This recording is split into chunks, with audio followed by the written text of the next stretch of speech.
I'm just glad to have any amount of you guys showing up presently. Welcome back to the Legion of Iron.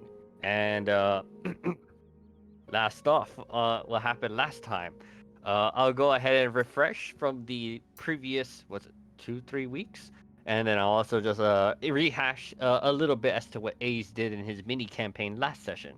Well, what happened in the prior 3 weeks is you guys were all still exploring I guess looking for new allies to go ahead and basically convince to join and assist you, as in the last session with the majority of you all managed to convince the Spiked Hammer clan to join and accompany you guys in the assault in Heaven's Fall, as well as, well, yeah, you guys managed to convince them by just basically capturing one of their basically grunts, and yeah, speaking to their leader Ig, and then you guys returned back to Whitestone City, going and eventually heading to the Cavern of Sanctuary and speaking to Edmund, as well, at least Ace spoke with Edmund. Though he didn't seem too very pleased, he did make a remark that yes, he will be assisting in regards to the plan of Heaven's Fall.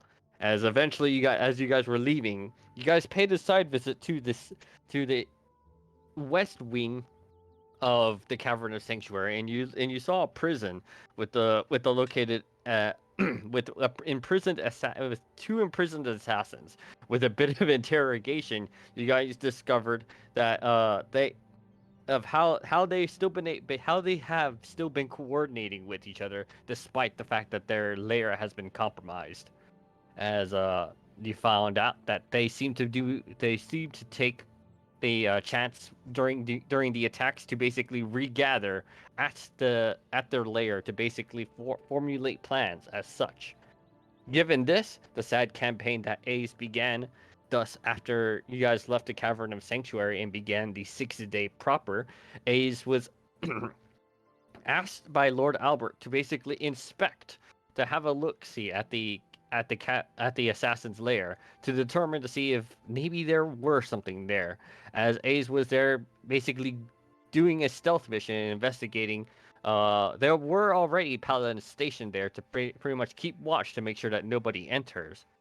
Though Ace did end up finding out that there were still some assassin that there was one assassin lurking within the battalion of paladins, disguised as one of them, basically wearing some sort of face mask. So, even with showing the helmetless paladins, they could still find some way to disguise themselves. Given this, Ace once again returned back to uh, Lord Albert, relaying this information, maybe in regards to maybe even more future policies to try weeding out the potential assassins in the group. As that's pretty much the sums up for what ended up happening last time. As you guys are now beginning of the 6th day proper at Whitestone. Hayes is busy finishing up the recap of what happened. And yeah, so basically, I had to pretend to be a sick dude. I used this hat to disguise myself as a paladin. Sonic was doing a lot of scouting. I beat one of them assassins up to a pulp, and then I touched a lot of people's faces to make sure they weren't wearing masks anymore. All in all, it was a fun time. Also, I got some really neat little gauntlet things. Well, why were people wearing masks? Well, there were some fellas, there's assassin fellas, they were trying to infiltrate to the paladins too, right? You got demons infiltrating, you got robots infiltrated, now you got some assassins infiltrated. Everybody's all up inside the paladin business. But thankfully, the assassins are much easier to find, because they wear masks on their face. And so, by touching their face real hard, you can pull off the mask. As to why I want to? I don't know.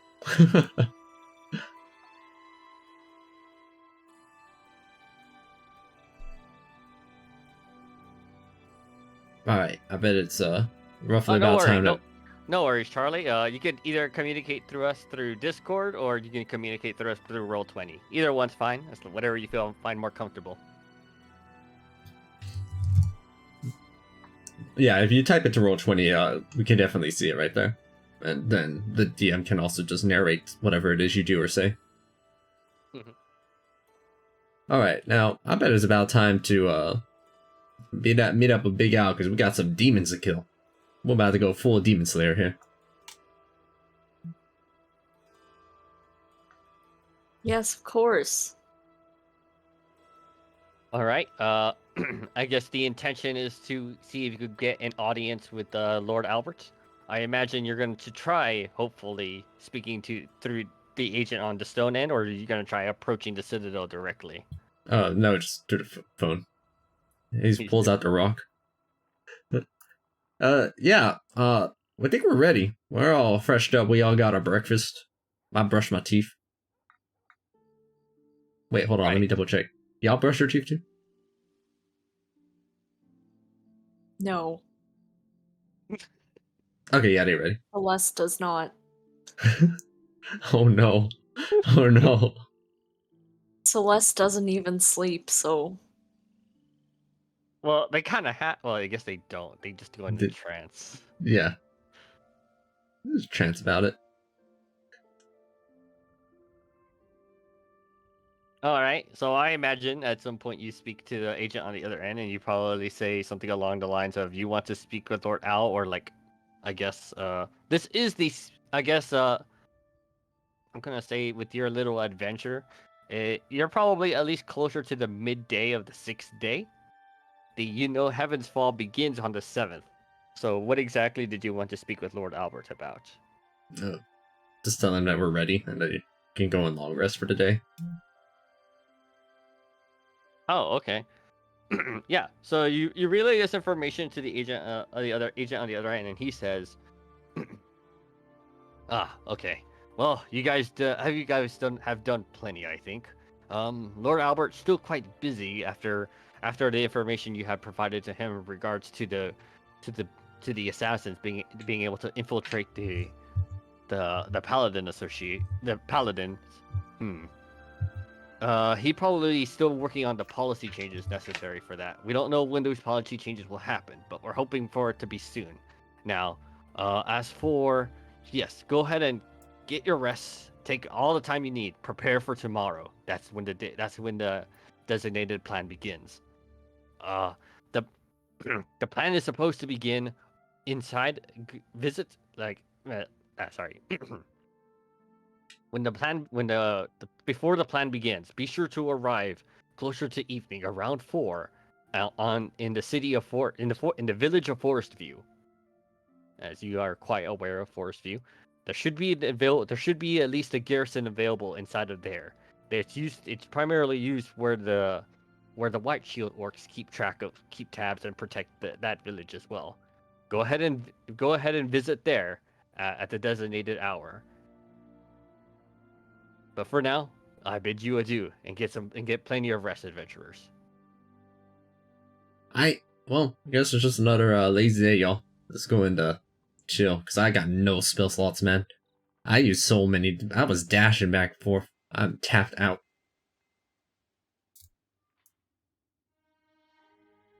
All right, Wiharu, Celeste, is there anything else you wanted to maybe get ready before the next day?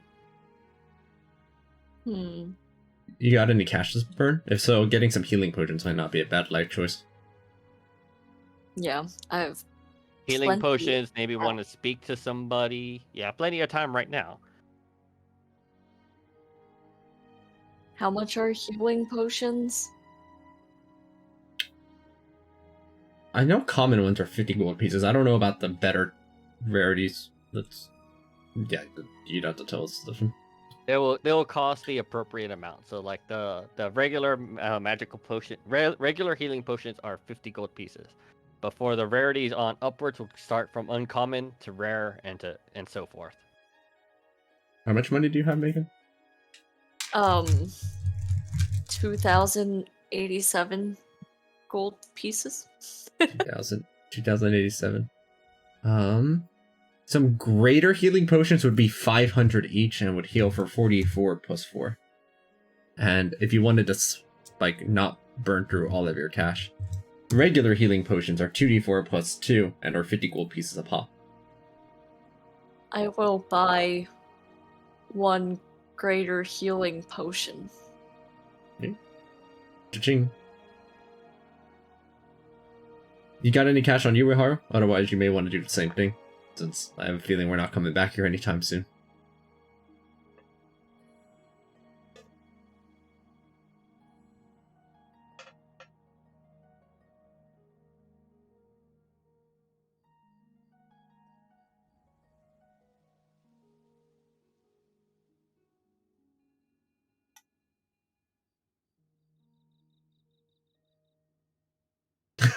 Okay. Oh my if you lord. want, Cost? if you want to buy something even larger, then the our rare healing potions would each cost 2,500 gold pieces, but would heal for 8d4 plus 8.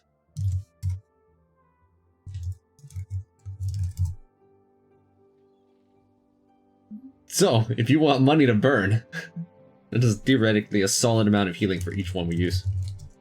It's like that much. About. How do I add this potion? Because You can just. Oh, right. I see what you're trying to do. Essentially, it's basically a damage roll, right? It's basically a damage roll. So on your sheet, when we have. So, like, let's see. We have the Creator Healing Potion here. And there's no attack on it, it's just damage, quote-unquote damage. And it would do like this, 44 plus 4. And healing. And that's it. thanks. We ignore the improved Divine Smite. You were not smiting the person you were healing. Why not? You smacked the Fire. flask on her head.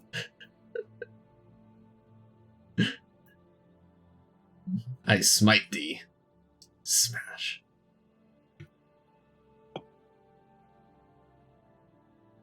Alright, there it is. Oh man.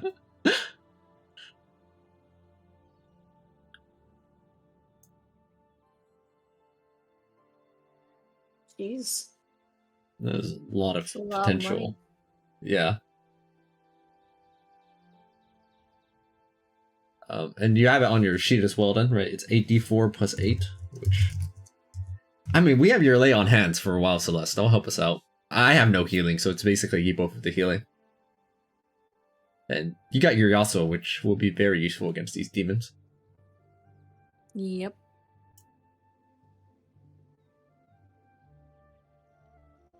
Meanwhile, I still got this little fancy sword thing.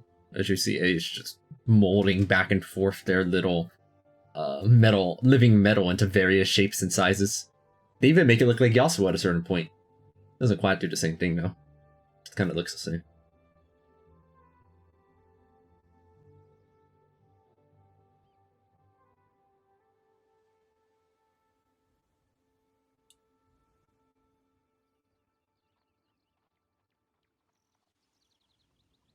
All right, so I guess if that taken care of, so Charlie will, or at least Wiharu will purchase 2 superior healing potions. Yep. As you approach the shopkeeper's the counter, Wiharu, you just see the shopkeeper Titus just say, "Ah, Wiharu, my favorite customer. Pleasure to see you again. You know what? 2 potions of superior healing, huh? No. You've been such a great customer. I'm not going to do that to you." As like he not only does he give you 2 superior healing potions, he even pulls out a third, buy 2 get 1 free for you because you're my favorite customer.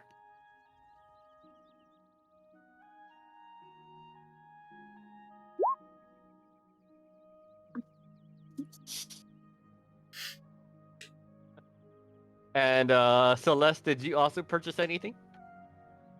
Yeah, I purchased a greater healing potion. Yep. As you enter the store, you see the forever familiar Titus as he says, "Ah, Celeste, hey, how's it going? What are you here for today?" I would like some heals, please. We got plenty of that. I'm gonna be a little bit more specific. Some greater heals, please. Greater heals, greater heals. I think you probably need that greater healing potion, huh? Yeah, yeah. I that don't see one. your, I see your face here occasionally, but not all that much. But you know what? I still think you're my favorite customer. So you know what? I'm gonna go ahead and cut you a discount. I'm gonna go ahead and make it 20% off. Alright, you know what? I'll buy 2. That's what I like about you. That's why you're my favorite. So that's 800 Yes. instead. Okay. Mm-hmm. Cha-ching. Ace pulls out the look in her pocket. There's literally 0 gold pieces in there. Just like a butterfly flies out. And Sonic flies out too. Oh. It's Sonic. A's, hey! Pleasure to see you, A's. You purchased anything today? Nah man, I ain't got no cash. I've been expending. I got plenty already though. A bit strapped for cash, huh? Yeah, the adventure in life be rough sometimes. Well, unfortunately, I can't do much for you. No cash, can't sell. Yeah, it's all cool, man. Hey, nods. But you know what? You're still my favorite customer. I tell you my favorite, but I think they're like the only one here, so that seems kind of disingenuous, you know. You guys are taking turns, but he always does that to everyone. You pretty much found this out because you eventually would probably have told each other this. Right. Then it seems that we all rest up and get ready for the next day. All right, as the final end of the the end of the 6th day, as you all begin your long rest, and nothing seems to happen. It is a quiet night. Thankfully, it seems that nothing eventful has happened. As you now begin the final day, the 7th day beginning, which you would know as the plan for Heaven's Fall. How do you guys start your morning? Brushing their teeth, of course. Oh, and I guess since you guys finally made it here to the 7th day, I'm gonna go ahead and say, yes, you all get one final level, and this will be your last level of the campaign. Make it count, fellas. So shoot. we're level 12? Yes. What do sorcerers even get at?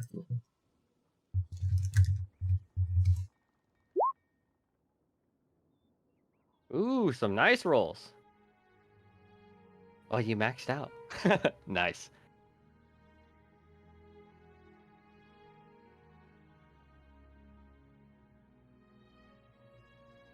Wait, that's a D6. Oh wait, sorcerers are D6. Never mind. That's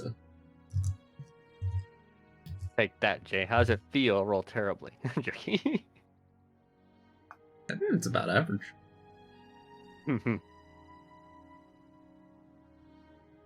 You actually did roll average because you rolled at advantage. I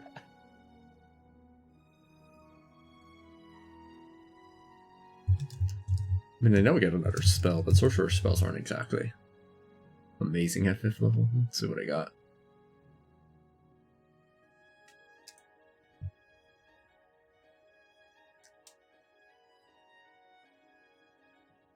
I might just chuck that into more search points.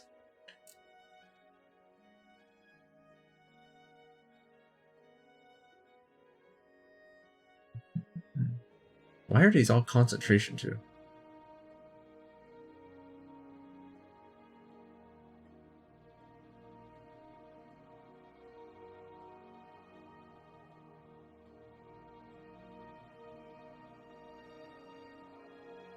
I guess I have synthetic static.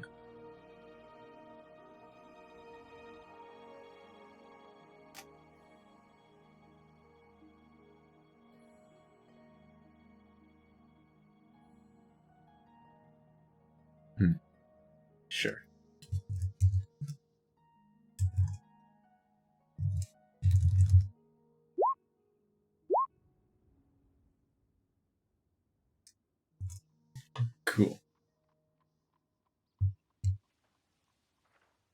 I'm going to increase your lay on hands to 60, Megan. 'Cause it goes from 55 to 60 now.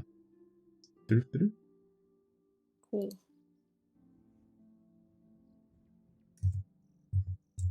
What else do paladins get at 12th level anyway?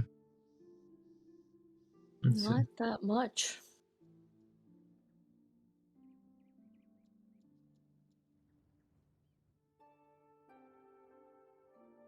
Oh, it's in one of them ASIs. Okay. But your strength's already capped out. Yeah, I already did that. Hmm. Well, like I just capped it. Oh, okay.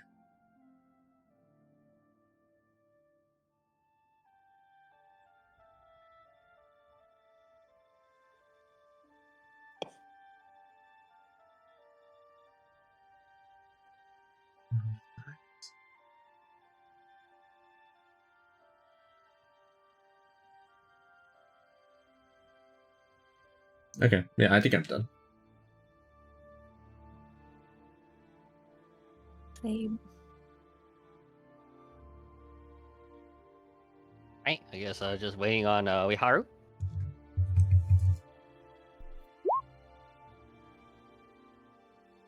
All right, as you begin the day, eventually you guys get up from your beds, ready for the day to begin. You know that they actually do, or at least you were not called quite yet, as you were called to arrive at the garrison at Forest View, closer to what you would imagine like mid evening, so around 3 or 4 o'clock. So as you guys get up from you rouse from your sleep, do some of you step out of the tavern?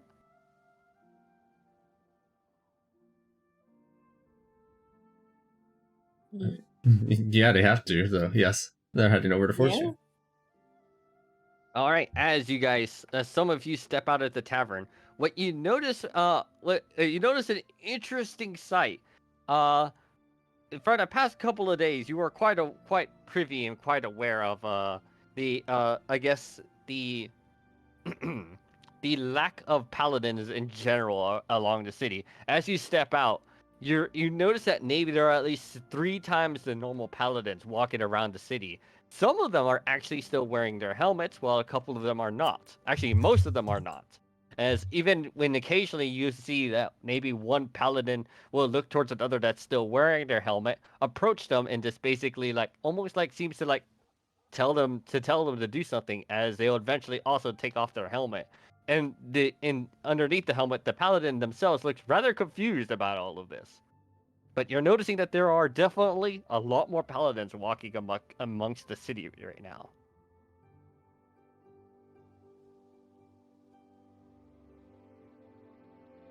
Cool.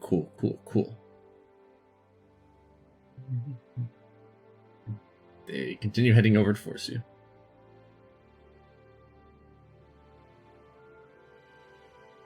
Right? As you're walking down the streets of Whitestone City, yeah, it's definitely a lot more hectic, you could say. There's definitely like a lot more traction, and if there were any criminals to be had, they're definitely hiding now by the massive increase of police, or basically what basically amounts to the police force of the city itself.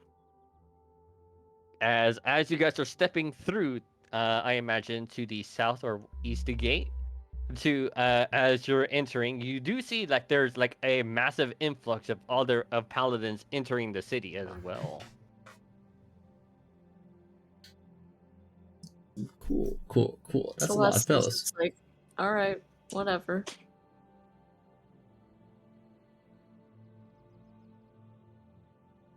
We gotta be punctual, man. Part of being fast is always being punctual, because otherwise you don't got an excuse for it. You could be like, oh yeah, I overslept. They ain't gonna believe that Jack Diddley shit. You gotta be always on time.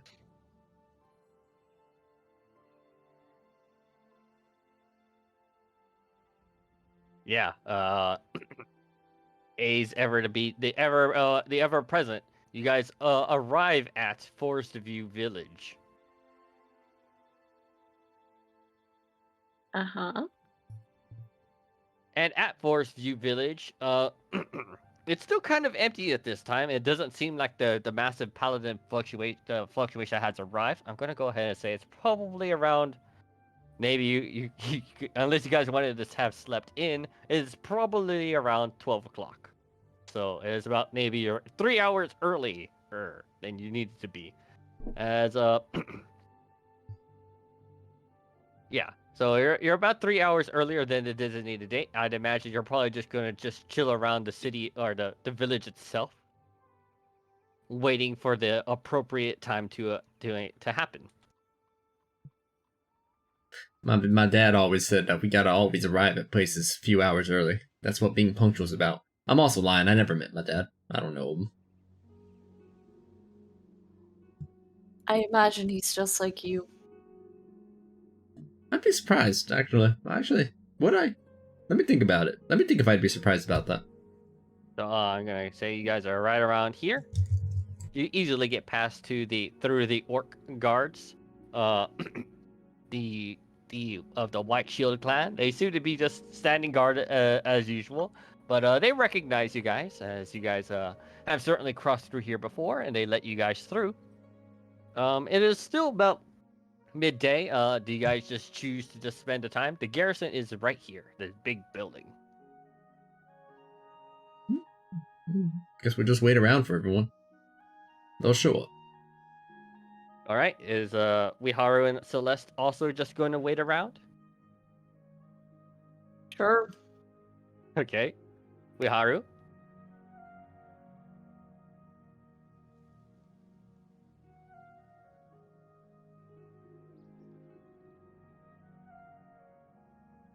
Notable house, though. Are you looking for individuals per se? The the Forest View Village is still as quiet as it ever has been before.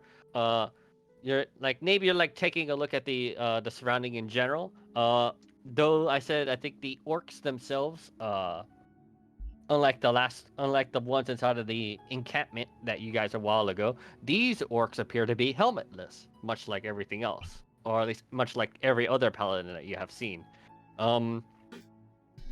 You can see that they appear to be looking, or at least a couple of maybe villagers in general, seem to be prepping the garrison. They look like they're bringing in like you would think. And actually, no, it actually looks like they're making room inside the garrison. Quite a lot of it, actually. Like they're taking things out. Probably what you're assuming to be like some sort of preparation, because there's going to be a large gathering. That's what you see, Viharu.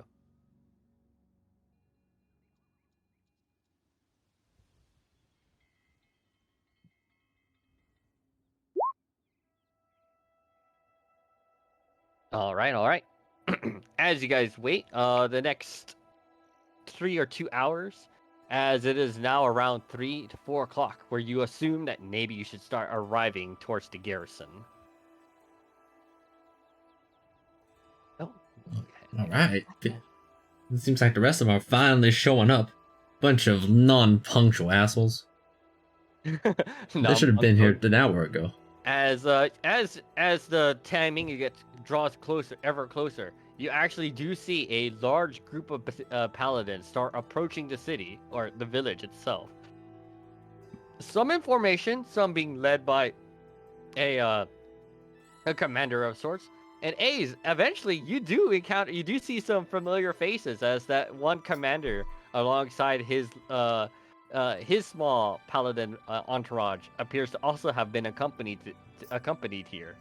As he passes you by, he greets you and says, "Oh, it's a pleasure to see you again. I don't know what this is all about, but we are told to have gathered at the garrison. I imagine you're going as well." Yeah, man, it's for a good cause. Also, did you tell Jimbo I'm sorry about impersonating him and pretending to vomit and be sick and everything? I believe you did that yourself, but he says he's forgiven you. But Jimbo, you can see that Jim, the paladin behind him, kind of gives you he kind of just side eyes you, but he's just I'm messing with you. Alright, okay, good. We're on good terms. Yeah, Celeste Viharu, it's a whole thing. It was necessary. I'll tell you that. It was necessary. Celeste just nods and is like, okay, uh-huh. Yep. All right, as they continue onwards towards the garrison, and I imagine you guys follow. Go ahead and the appropriate map.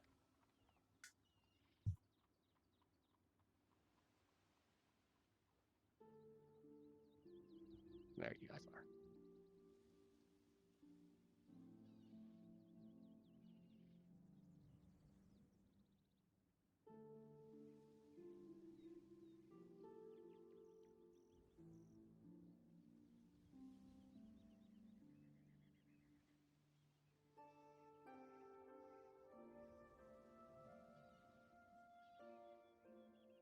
Here at the top right, as a whole bunch of paladins are also entering, you guys feel that this is a suitable time to also enter. You also see a couple of adventurers entering as well, though not very many actually. There's very few.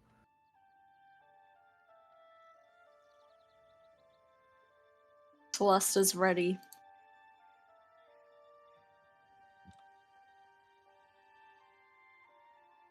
Do you guys enter? Got nowhere else to go. This is the way forward. We got demons to slay. We got devils to kill. We got fiends to... Oh my god, this is a lot of paladins. I say, oh my god, but I don't actually have a religion. As you guys enter, you see this room is actually probably much larger than it appears. Each one of these paladins probably constitutes like about a group of 5. As at the very end, what he appears to be standing up in like some sort, what they basically constructed like some sort of podium of some kind for him to stand on. As you can see, Lord Albert basically fully decked out with sword drawn, well not drawn, but basically sword and shield, basically looking for ready for battle, as as he's like overlooking the paladins here.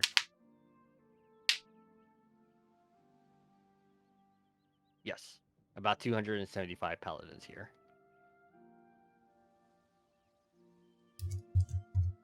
It's quite at least well, for a large city, this is definitely not the entire force you'd imagine. You'd think that maybe they're probably, as it seems, it looks like there's probably still more arriving, but these are the ones that are already here. Ace.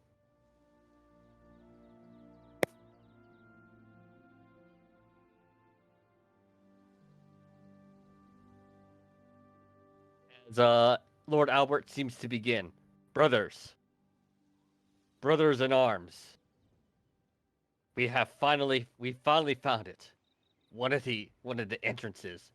We're prepping. This is the day. We know for certain an attack happens this day, and we are ready. We will bring the fight to the demons, and we will recover what has been stolen from us. The children will be freed, and Whitestone will no longer be harassed by them. Brothers, we seek to end this nonsense. Bring freedom to us, and most certainly safety to everyone who lives in Whitestone and everyone else. We're tired of this, and we will bring victory. Come, join me. If you do not wish to fight, let it be known now. You're going to continue to defend the city, but if we don't stop this now, they will only continue to harass us and our families, and we cannot let that stand. Come, my brothers, we must bring victory so that us and the future this may never come to pass ever again. Let's take the fight to them, bring victory, seize victory, and defeat them all. As a lot of the paladins start rousing in cheers, as they all seem to be at least somewhat ready.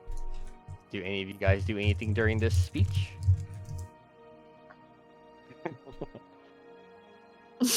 It literally is extremely fast. It's like that, but like faster than that.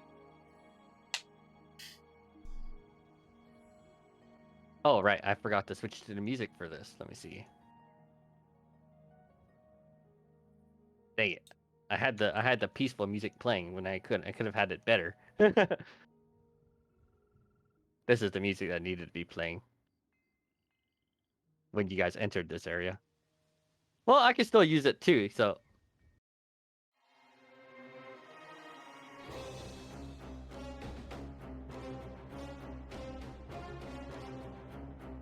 all right. As basically the battle starts slowly getting ready, you start to see Lord Albert descend from the podium. He's accompanied by like maybe a couple of others, but he seems to have taken a couple of notice you guys as he entered on the back end. He seems to make a gesture for you guys to follow him. All right.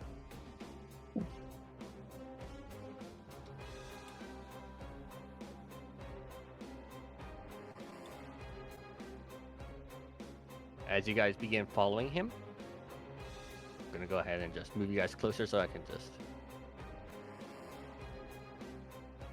You guys follow him through here and into this room. Sorry, let me go ahead and reveal this room.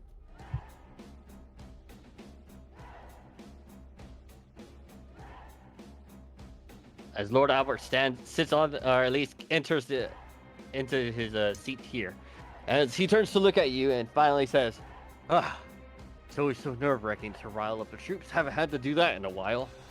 I am so pleased to see you guys are here. All right.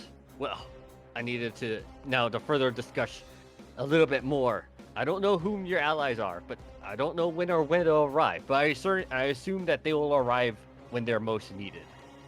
Now, let's not worry about them for now. What I really want to know is, all right. So we know that we don't know when the attack will happen, or at least begin. We suspect it will begin around 5 to 6. We're gonna go ahead and start stationing the paladins outside of the first gate that you guys sealed. I believe it was the one on the plateau. We'll have the paladins ready at the ready, and to begin the assault once the seal has been opened by the enemy on the other side.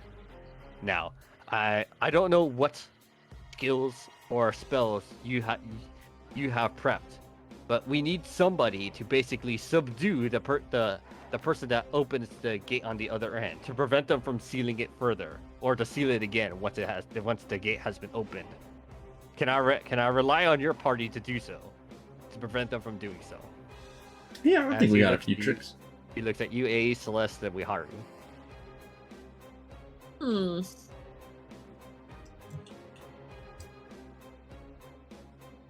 If necessary, I can always just boost our little paladin friend over here and give him a good smiting. This will have to be done quickly, because if they notice that we have prepared for them, they can just seal it, and we have no way of finishing this off today. So, I really hope that you have whatever you have plans. It'll be enough. I have some things on my end prepared just in case, so I would hope it does not have to come to it. Well, I guess let's go start gathering up the troops, and let's start heading towards the plateau. As Lord Albert basically stands up and starts walking towards the group of paladins that you saw before. I guess basically, if you're okay, you can follow him if you want.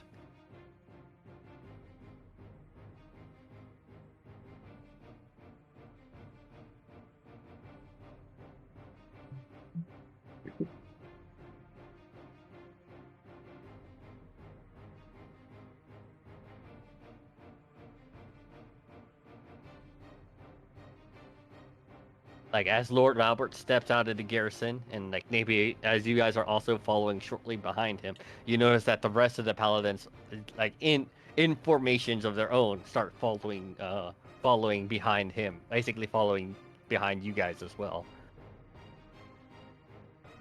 As you guys arrive at, go ahead and the right one.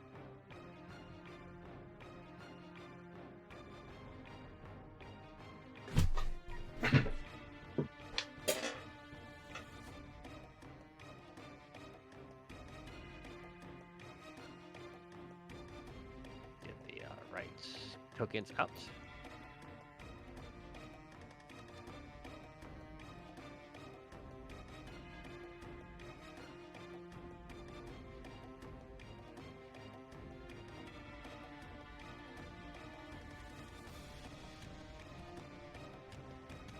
You arrive here at the first sigil that you guys sealed, or basically you still see the magic emanating, protecting the protecting it from the would-be demons from exiting out.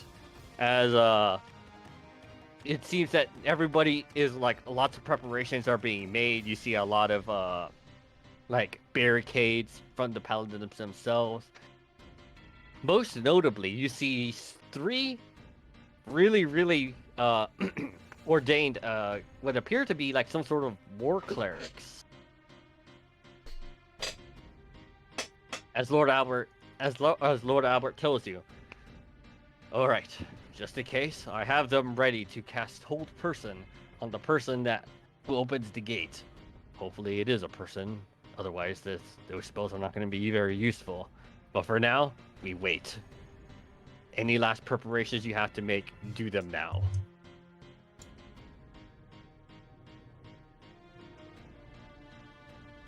How many demons are we expecting?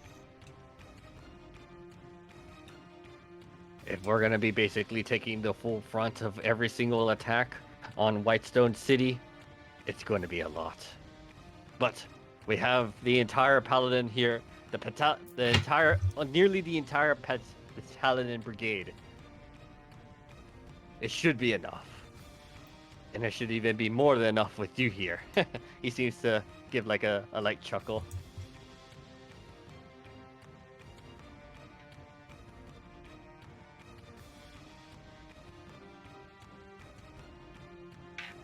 All right. As time passes, slowly, you start to notice that the sun is slowly starting to climb down. You see like several of the paladins start lighting up their torches, being ready for the night. That slowly begins. That you're slowly accustomed and aware of what's probably to come. As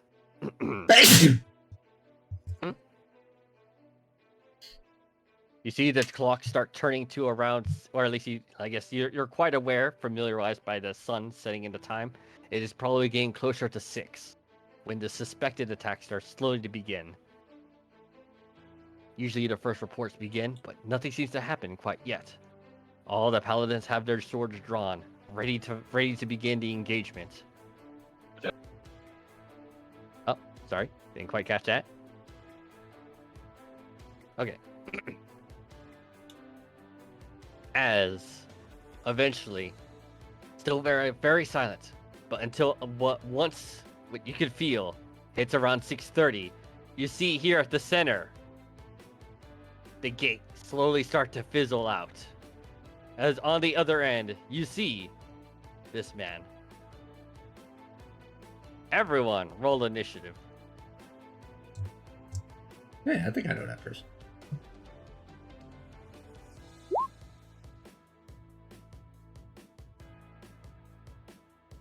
Oof.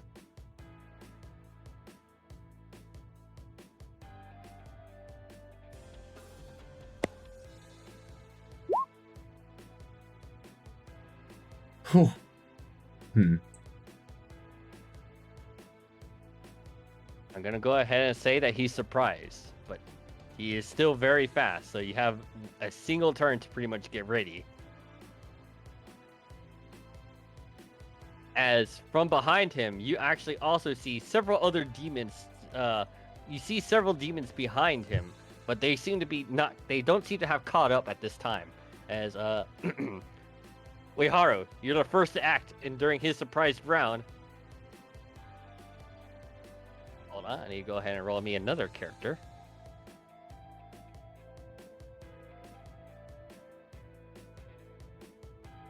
All right. Go ahead, Ueharu. Oh, your shillelagh lasts up to 8 hours, so I'm gonna go ahead and hope that you have casted that prior to this, if you wanted to, because of the stick. Okay.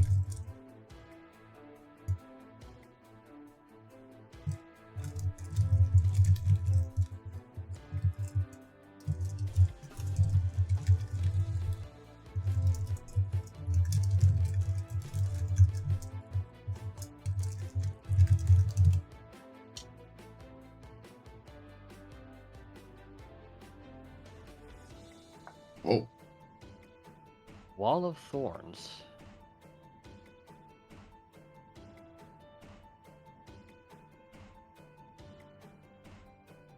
You create a wall of tough, pliable, tangled brush bristled. The wall appears within a range on a solid surface for duration. You choose to make the wall up to 60 feet long, 10 feet high, and 5 feet thick, or a circle that has a 20-foot diameter and is up to 20 feet high, 5 feet thick.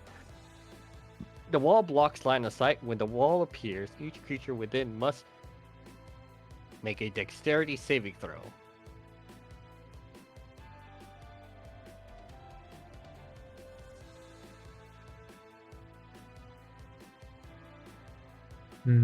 If you put that up, we can't actually get the paladins any closer though, unless you want to drop concentration shortly afterward. Because the wall is 5 feet high, so the paladins will have to walk through it too.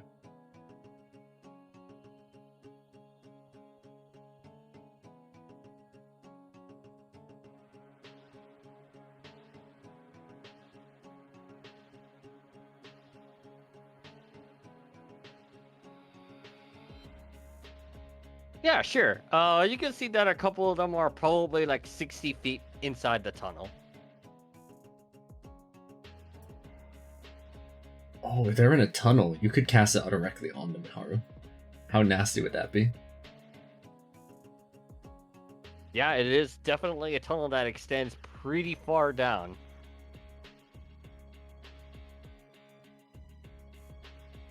Yeah, that's a good idea. Just slam them in the tunnel so they can't, like, escape very easily and they'll just take tons of damage.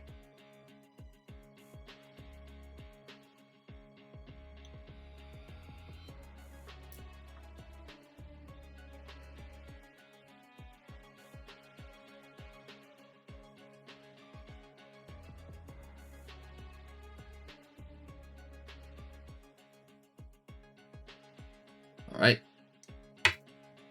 Perfect. Okay. So I'm gonna go ahead and say that you can probably get the lion to start from the base of the tunnel. Is that all right?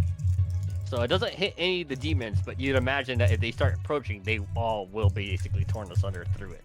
Is that all right? Or did you want to just actively hit the demons themselves? All right. So let me see. You create a wall. Do they have to make the save when it first appears? When the wall appears, each creature within its area. Yep. So the assassin here must make me a dexterity saving throw.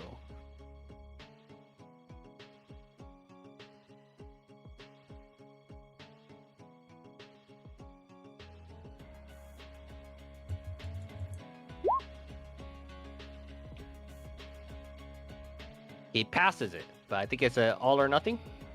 Oh, no, all or half. All or half.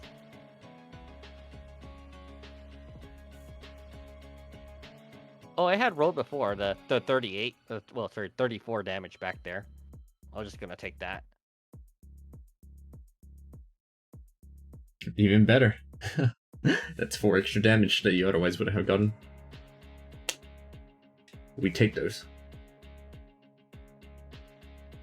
All right, the he seems to basically have dodged it admirably, but he still seems to have been pricked quite nastily. As this assassin is definitely now just like, yeah, he is definitely eyeing to look like to close the gate the first opportunity he gets.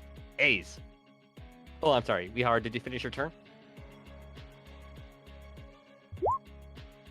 All right, A's.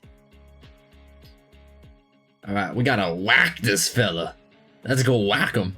They will go ahead and we have 2 sorcery points. They've had their move prepared for a bit. Go ahead and send off their first of probably many dimension dashes, bringing them and Celeste right next to him.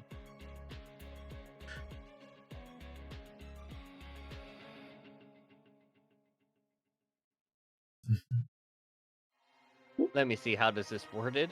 The wall blocks. When the wall appears, each creature within the area must make a dexterity or take half damage on a successful, albeit slow and painful. Slow and painfully. For every 1 foot a slow creature moves through the wall, it must spend 4 feet of movement. Furthermore, the first time a creature enters the wall on a turn, the creature must make a dexterity saving throw.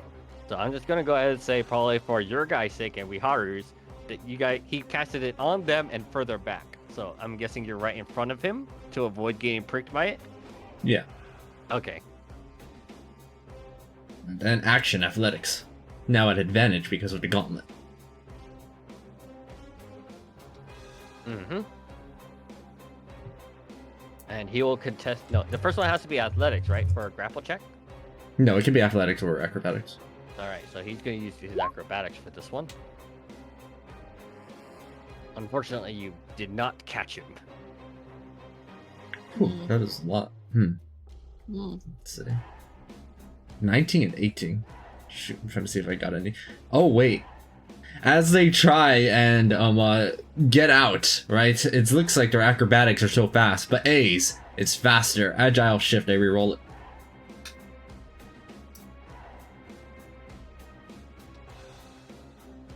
Oh, they re-roll it or you do? They reroll it. All right. Get over here, you rat bastard! I gotcha. Yep. As you connect with him, he feels the icy grip. Amazing. 1 damage.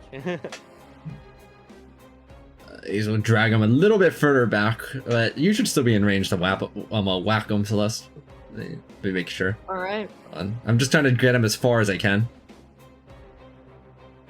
from the everything. Let's see. This should be good, right? I think you get into range pretty easily from here. All right, there you go. All right, show him some love. That's The it. Warp Priests are kind of surprised, but now that you seem to have gotten him under control, you see that several of them start casting.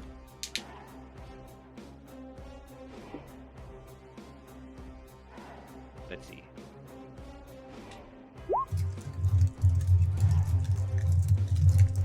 He must make me a wisdom saving throw. Doesn't say their DC though. Why doesn't it? Wild. Either way, he's pretty terrible at these, but I mean, yep, most of them are usually like 11 or something, or like probably a little higher because these guys are probably more well trained. As the person in your hands seizes up, and they appear to be paralyzed.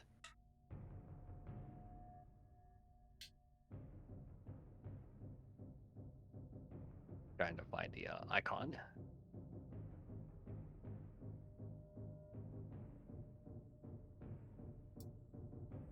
There we go.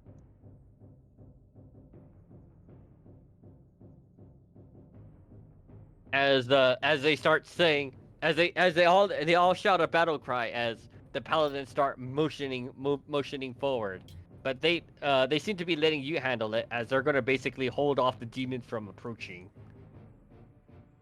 Celeste, go ahead and make your turn while they're doing this. I will. I got him right here.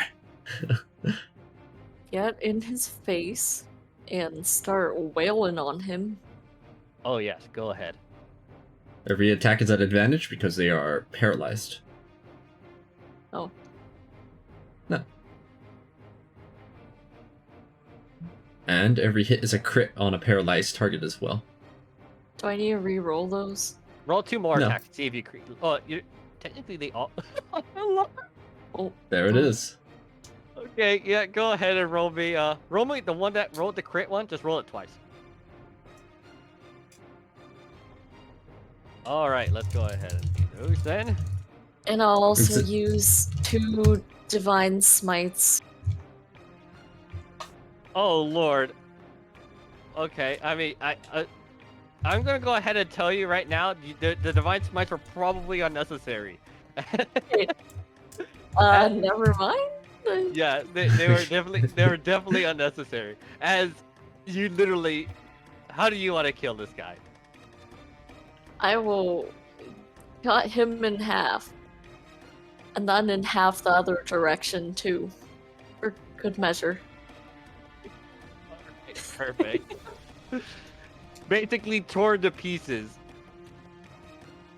Don't feel bad about them. They're just an immoral demon. These fellas been taking kids this whole time. They don't deserve any mercy. All right, as the person on the other this end has been completely and utterly decimated. As they fall, you see on their finger what appears to be what you quite are certain is a ring of malice. What opened this gate in the first place? The demons themselves do not seem to be basically trying not to approach because of the wall of thorns that Ueharu has set up. As Lord Albert now basically charges up to here, and then basically issues a battle cry. Tonight we bring them death. We we defeat all the demons and free all our kinsmen. Now is the time. As let's see, he casts to everyone in this area.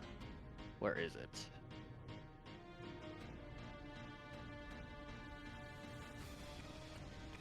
Oh, I put it in GM. Let me do that again.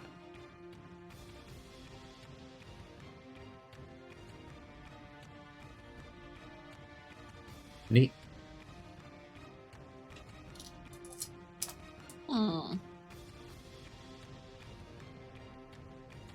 Nice. As the entire army starts descending through the what appears to be a tiny tunnel, through the emboldening of their Lord Albert, and I'm guessing through the assistance of Celeste, Ace, and Ueharu, you guys start crushing the demon army that basically is trying to cram through this tiny little tunnel. It's not massive enough for the larger demons to see through, but you see a couple of very familiar rocks. You see some of the demon orcs. You're basically just tearing straight through them. As you get closer to the very end of the tunnel, you notice it starts to get a bit kind of wider actually. And as you guys get closer to the end, Celeste was not. Wait, I'm trying to remember if Celeste was in that session.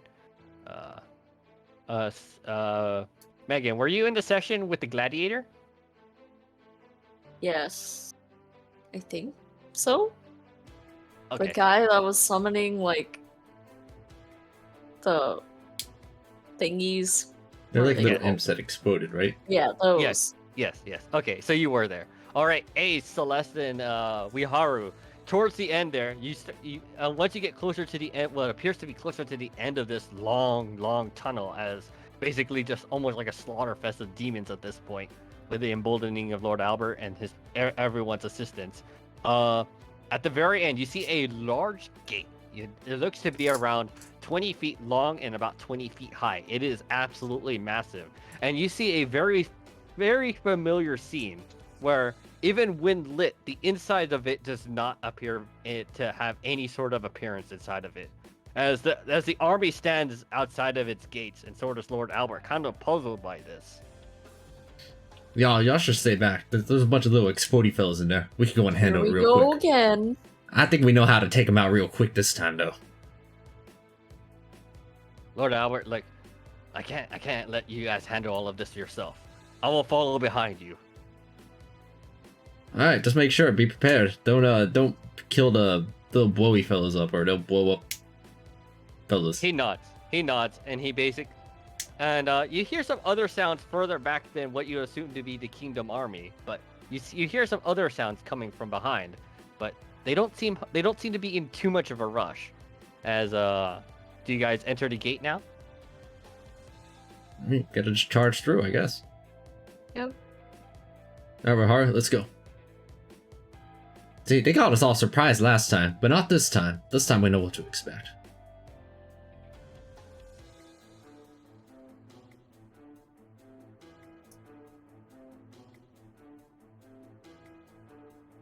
They're gonna Alright. make us angry again. Oh, I just realized. Hold on. I forgot to make my strength 19 again because of my gauntlets. Oh.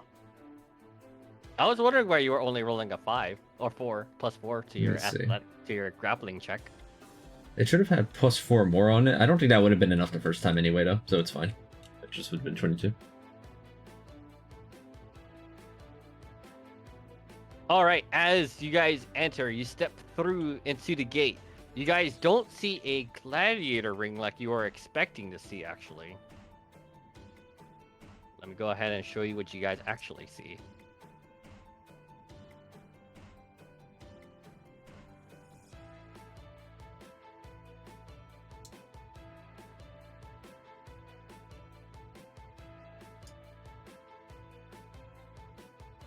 One second, just finding some music that could fit this situation. Alright, yeah, this will do.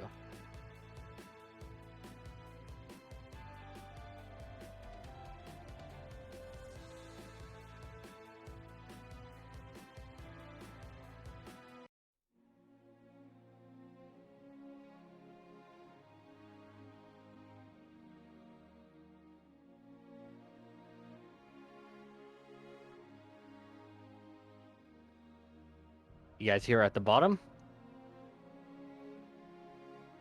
Instead, what you see is that it seems to have opened up into something much larger. Each of these tiles are about 300 feet. So this area appears to be very vast. It is also incredibly hot down here. Whoa. Jeez. We're I'm in the quick, but even it'll take me a while to run that Iron Man. distance. As you guys step forward, Lord Albert looks around. Basically, he was expecting something from what you guys had mentioned. He looks around, he doesn't see it. I guess. Well, I'll go ahead and call the rest of them forth. As the rest of the army starts slowly entering through the gate and slowly filling in this massive area. All right, so here's how this is gonna work, guys. Can you see their HPs? No. We just see bars, green bars. Yeah, but no. Okay, no. Oh, yes. Let me see if I can find a way to show it to you. Man, my name is massive. How's that? Do you see it? No. No No. numbers, just the bars. Okay. Well, I'm gonna go ahead and just let you know that there's supposed to be like some sort of a infinity sign on the paladins and a 2 on Albert. Basically, these next encounters you'll be allowed to choose if you want to expend a token or a counter on Lord Albert to have him assist you in a fight, or you could just have the ever paladins always assist in any fight. Oh, and eventually, as the army starts slowly stepping forth, you see a very familiar face as he seems to have also joined from the rest of the army. Hey, we got some backup. As yes, Sarge as well also has a counter on him. You may, as you wish, start proceeding into the map itself. As I said before, these tiles are 300 feet long each. So Also, it let's is- remember we This is- got one. We got this thing too. We can summon Jargoni fella, the metal fella, Grant. Oh, that's yeah. his name. Yes. Let me go ahead and have the rest of them see, because I don't think I showed them this. Here you go. If we're ever in a pinch, we got this also. So we got a lot of troops on our side here. We probably need them.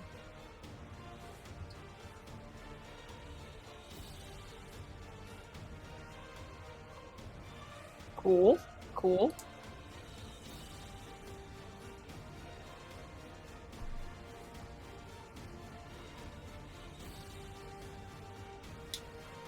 Alright. If we're all prepared, let's get moving. We gotta figure out where the heck this thing leads. 300 feet. 300 feet. Even A's takes a whole round to get past one. Yeah. So what I'm gonna say is that every single one of these tiles is a full minute. So like in the case of like concentrations and stuff like that, for future reference. A whole minute for 300 feet? I guess that. I mean, I guess A's are pretty fast, but I don't think the rest of your comrades are as fast. Also, basically, you'll be basically asking the entire army to be dashing with you. I mean, I guess that makes sense. Somebody makes 30 feet in 6 seconds, so yeah, 1 minute for 300 makes sense, yeah. If they're not dashing the whole time, and they probably can't dash the whole time. Yeah, that's how I'm gonna say it. Either way, go ahead, continue. I'll have the army continue following them, and as long as you can see the health bars, you can see how. I will tell you. You can feel free to ask how many uses of each token you have. Oh, looks like we got some ads in the distance. 5,000 feet to our left. Yes, and you as you do see off in the distance a massive amount of as you put ads. Do they walk up to us? They do not seem to be doing so. How many of them are there? By the looks of it. It's a lot. Probably you. I'm gonna say like whenever you see these giant tokens, you're only fighting a small section of the enemies in the said tokens, if that makes sense. The rest of the army will basically handle the rest. So if we have like 250 something paladins, then there's probably like 200 of them, and we're taking on just a fraction of that. Yes, exactly. Cool. Oh man, that is a lot. I'm glad we brought backup. I don't think we can handle 200 of them. I can't handle 200 of them. And I can creep pretty fast. Plus, is like, I could handle them. I believe. Let's go. Yep. So the paladin tokens are, as I said, infinite uses. Sarge token is 2, and Lord Albert is also 2. Just let me know if you want to use any of the tokens. Well, the paladins are infinite uses. I think the default assumption is we use them. Yeah. Yeah. If you don't use anyone else, I'll automatically assume you're using the paladin token.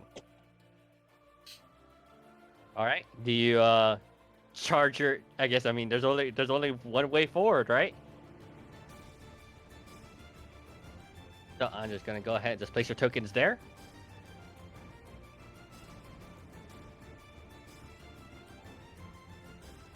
As the fight begins, go ahead and pull you guys on the correct map.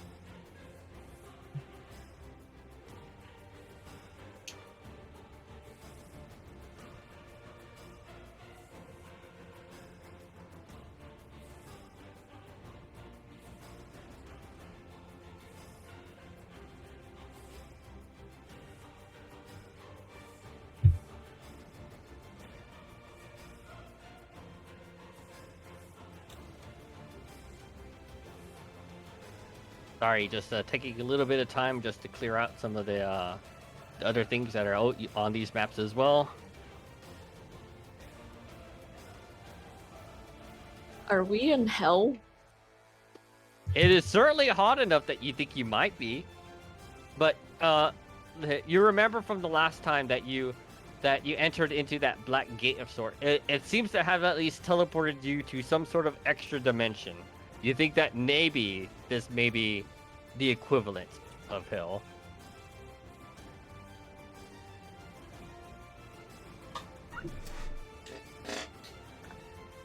I asked you to check to see if there are any fiends nearby, but I think we know the answer to that one. Do you see any fiends nearby? Divine sense. Yeah, Yes. this whole place just smells filthy. It just reeks of filth.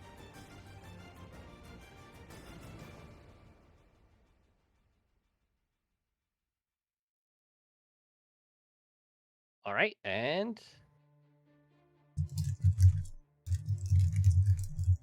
Everil may roll initiative.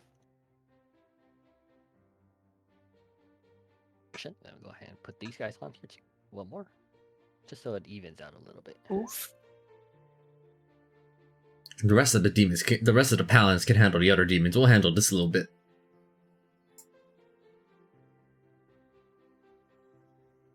Remember, Yep, we don't want to throw out the big guns quite yet. These fellas are small fry.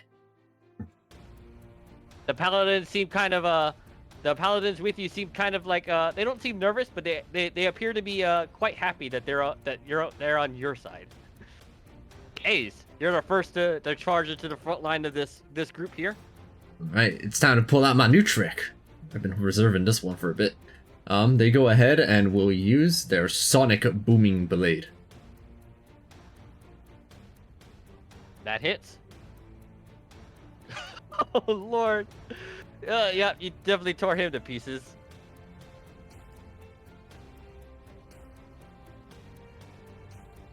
Dead. Dead. Wait. Keep in mind the 16 damage is only if they move though. Yeah. I definitely took that into consideration. And then they retreat back after slaying them. Alright, I'm not really the toughest, tinkiest person, so. I'm just going to by the whap way, one and I'm going to retreat. Oh yeah, I guess you guys are not close enough for the Crusader mantle anymore. As the fight, as the paladins all begin, they all just charge in forward.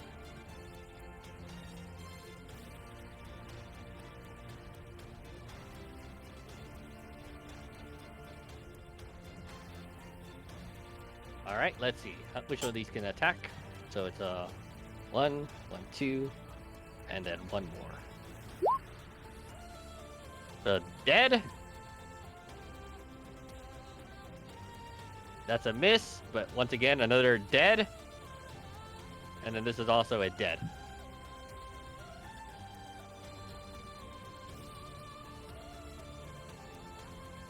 Celeste.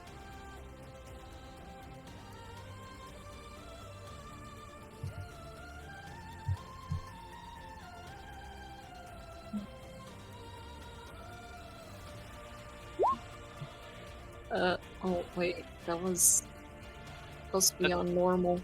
Yep, the 13 still hits, and you still land a critical anyways. So the 26 plus 14. Either way, you still slaughtered them. These guys don't have a lot of HP. And then I'm gonna move to this one and Is a 13 your absolute lowest? Oh, is it? So basically, as long as you don't roll a 1, you kill whatever. Yeah, you kill him.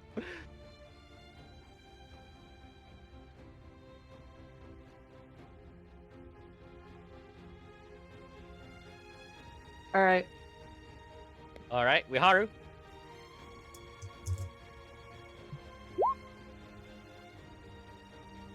Yep, that hits. You bonk him to death. Oh, well, actually, you were almost not.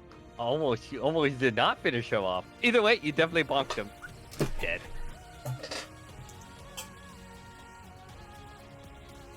All right, sounds good. These things are. You're basically tearing through what it basically amounts to a massive mains army as they just approach and they just make one claw attack each. It does not even penetrate the armor of the paladins. Ace. I want to expend 6 seconds of my boot to speed as they dash in real quickly and slam them down. Yep. Boom. Dead. And then they create some more distance. I'm not even gonna bother with the paladin's turn as they quickly finish off the.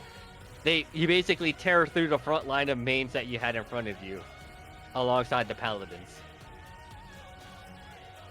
These guys suck. I guess I wanted to throw the small stuff at us first. Maybe they want to buy some time. All right, I'm just moving your tokens here because it's easier for me to copy and paste later on. As you guys return back.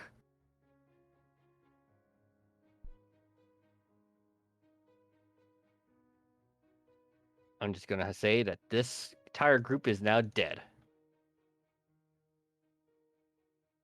Ace deactivates their boots of speed. I gotta preserve my energy on this. It's only got 10 minutes of charging it.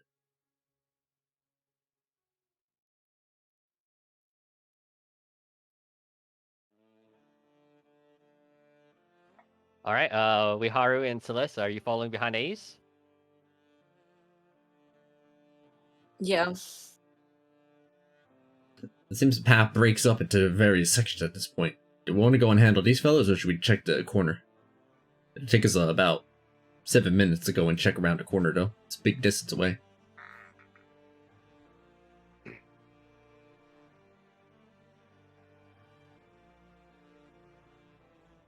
gonna be a maze.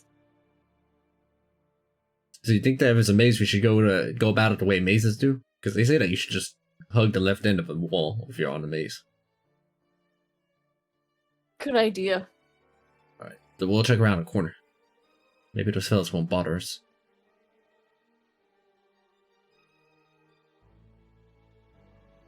That leads us this way then.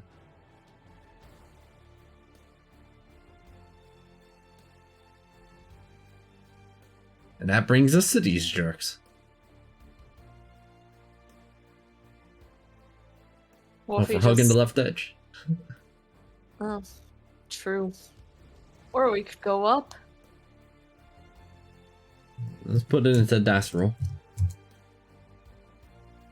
You know, I didn't set which one was 1 and 2 in this instance. Let me try that again, but specifying it. The top is 1 and the bottom is 2. I mean, everyone has a opportunity to decide. Wiharu, did you feel like charging through this, or did you want to decide with the rest of the team? Okay. Alright, you gotta bring a good point to us. Let's go and check out further up to the north instead. Hopefully they won't bother us.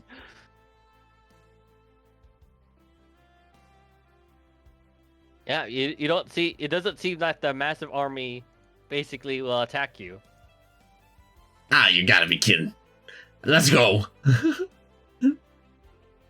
It's another one.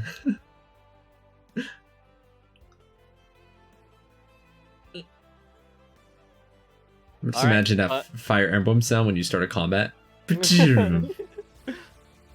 Basically. Let me go ahead and have the battlefield set up.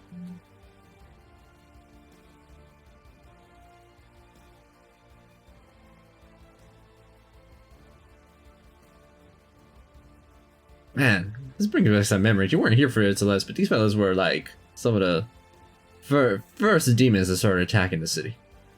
And they weren't too bad to repel, and it just kept on getting worse from there. So they suck. Yeah, basically. Oh, okay.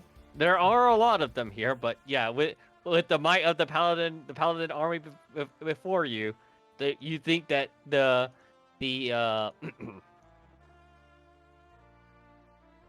force that you're up against right now probably will prove to be no challenge. Did you want to use any of your tokens, or did you want to continue conserving them?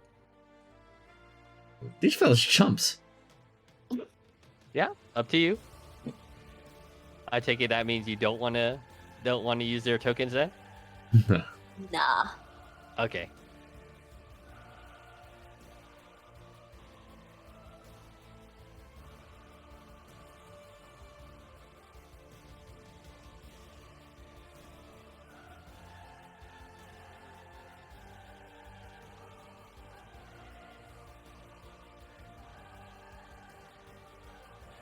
Roll your initiative.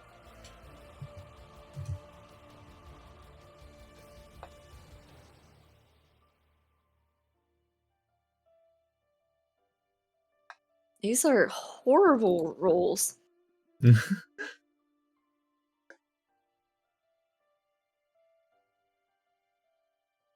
Oh, there's more of these crappy dudes. I'll try taking out one of them in the front if they, so you can get to those uglier fellas back there. All right, A's once again leading off the charge.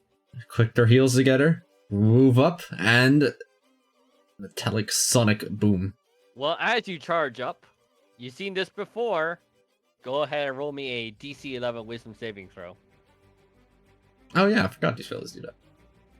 You pass. As you definitely seen them before, but you're quite certain that maybe their fear aura effect is still a bit still up. Go ahead. You slaughter this one. Back off. Alright, got rid of one of the small fries. Watch out for their little cries though. Those fellas, they'll mess with your mind if you're not careful. The paladins look a little bit worried when you say that. What do you mean by that? Just prepare yourself mentally, and also keep some distance if you don't feel up to it. No. We came here to slaughter demons. We will slaughter them all. As it is now the paladin's turn. Maybe with like with a little bit of courage, hoping that you guys will assist them. They begin their charge in.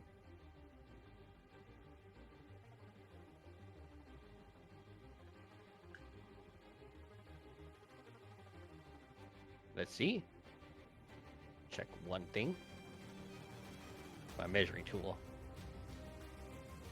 Oh, okay. They're all in range. As they all must make me wisdom saving throws. 1, 2, 3, 4, 5.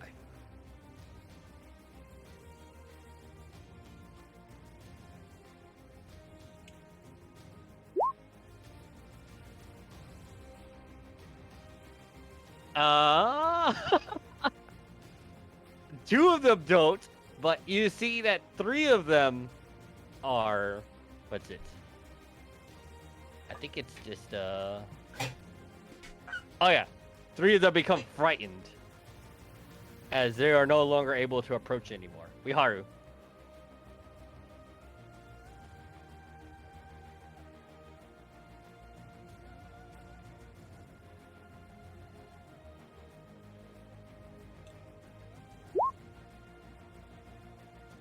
Yep, that hits.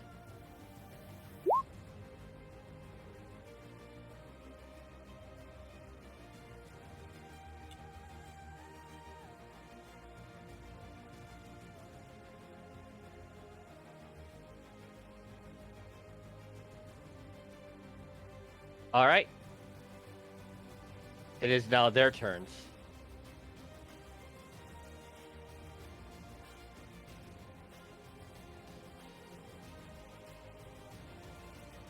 Oh, we are. Go ahead and make me that wisdom saving throw. You pass easily, of course. Plus I 9 don't to even- wisdom I thi- saves. You had to roll a 1 to fail it, so you're good. As yep, they start shambling their way forward.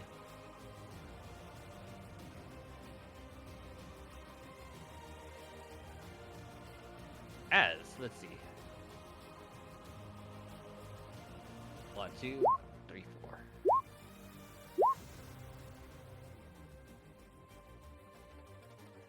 4. Oof, that first one actually did take a. No, wait, no. That second one managed to take a chunk out of a bite out of this one here. As he takes 13 piercing damage.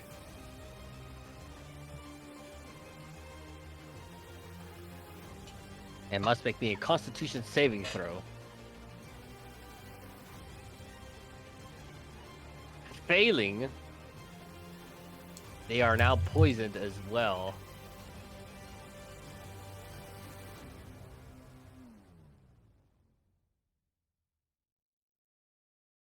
Celeste.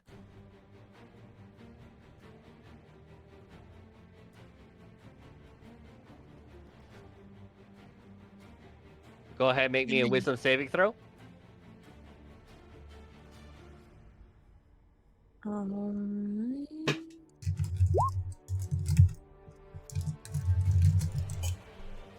Easily. Go ahead.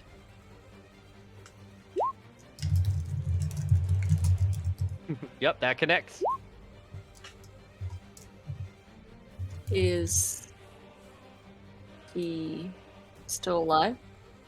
You did 27 damage to it, and yes, it is still standing. Though it seems like you tore it pretty well. That hits too. As your second swing, you chop it to pieces. Nice. I will get into auto counter stance. All right, sounds good.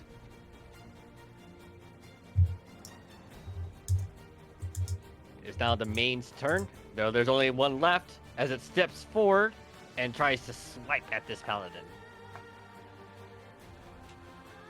hitting him for 5 damage. Ace. Oh man, this fella looks like he could use some help.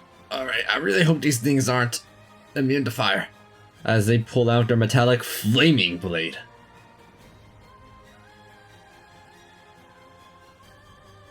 Wow, that's a trash. That's actually like one of the lowest rolls possible on the right side.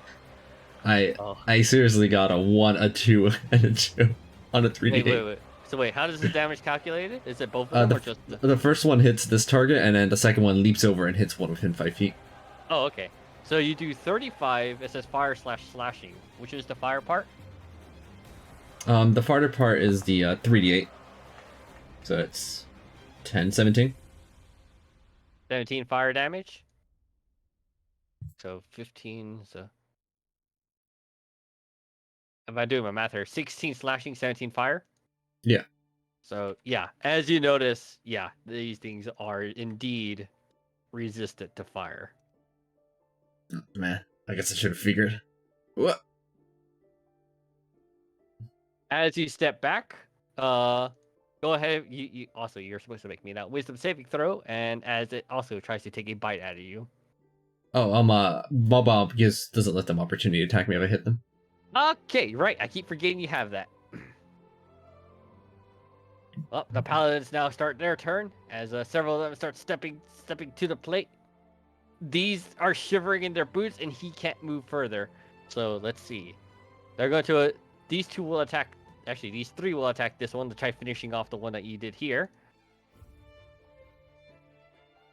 3. All scoring a hit and eventually bringing it down.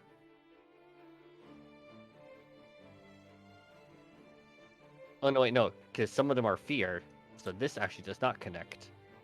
But that one, second one does connect, and okay, no, so it's still alive. If barely, because only one of them managed to swipe.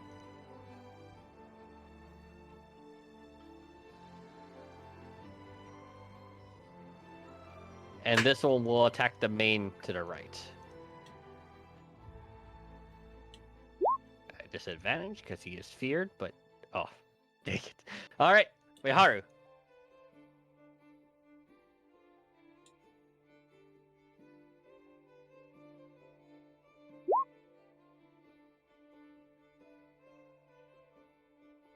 You embolden the paladin here. Oh yeah, they all have to roll their constitution check.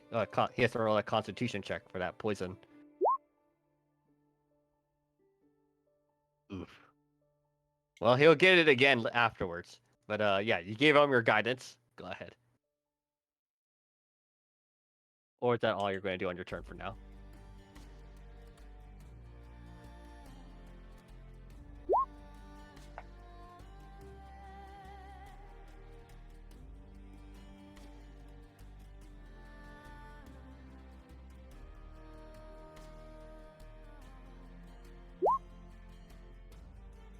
All right, that's a bit unfortunate.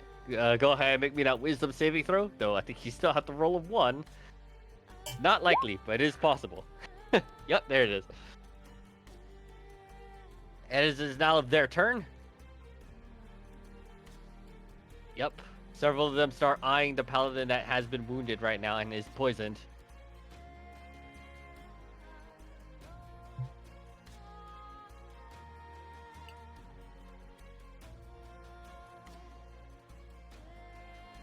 The first misses, the second hits for 23 damage. He does not look good as, unfortunately, he goes down. And when they hit 0, they instantly transform into a living abyssal wretch. So yeah, as he perishes, his body falls to the ground and starts writhing as his form starts to change around him.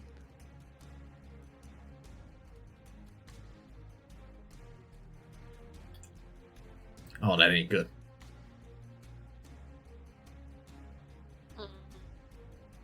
As this thing now also goes on their turn.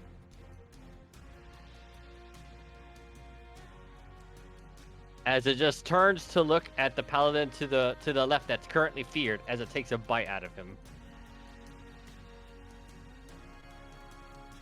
Oh, I had rolled this in GM. Try this again. Unfortunately missing. Or not, at least fortunately missing. Alright, Celeste. Go ahead and make me that wisdom saving throw.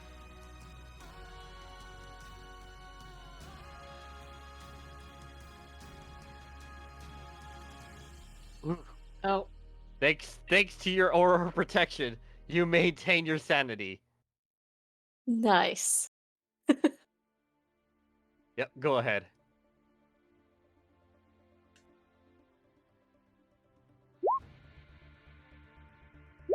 You don't even have to roll the damage. You easily chop through this one.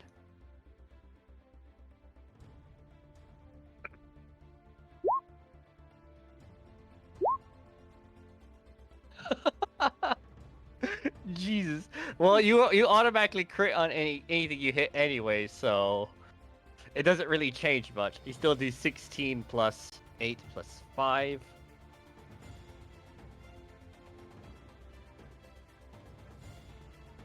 It is barely standing, but it is still alive. All right.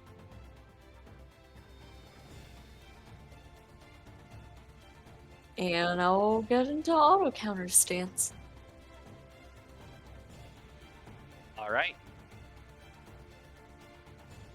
The main's turn, and they're just going to continue to slap at this one here.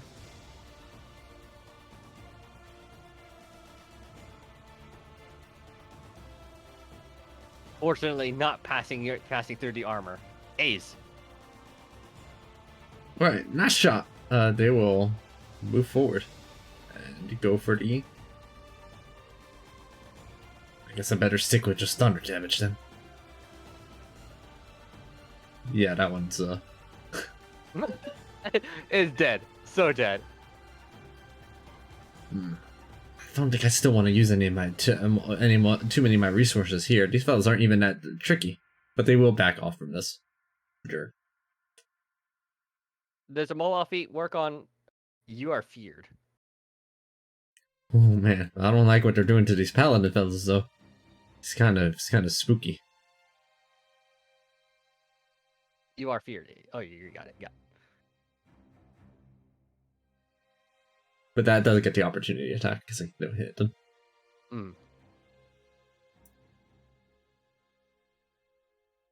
17.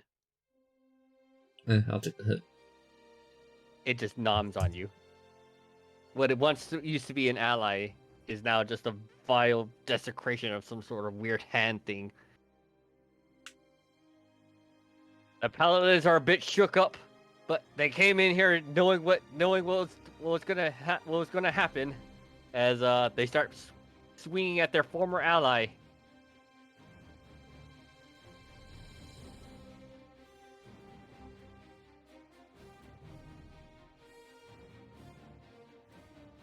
And with enough slashes, eventually bring him down. Look, boy, it's up to you to make sure they don't get another one. This one wants to move further, but cannot because he's shook after what he had just witnessed. Wiharu.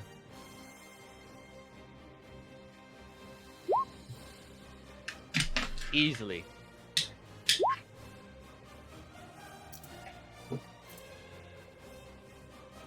You bop the main with your shillelagh, your druid stick of whacking as you bring him down.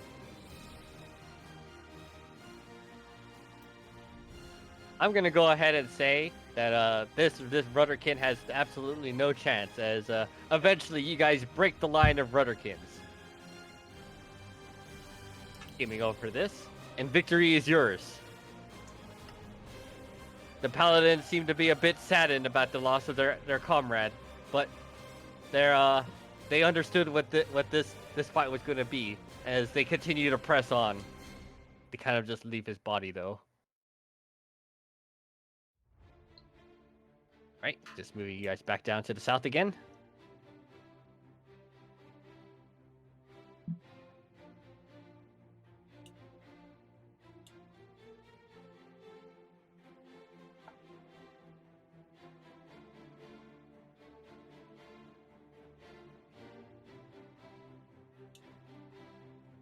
You have smashed through the barricade.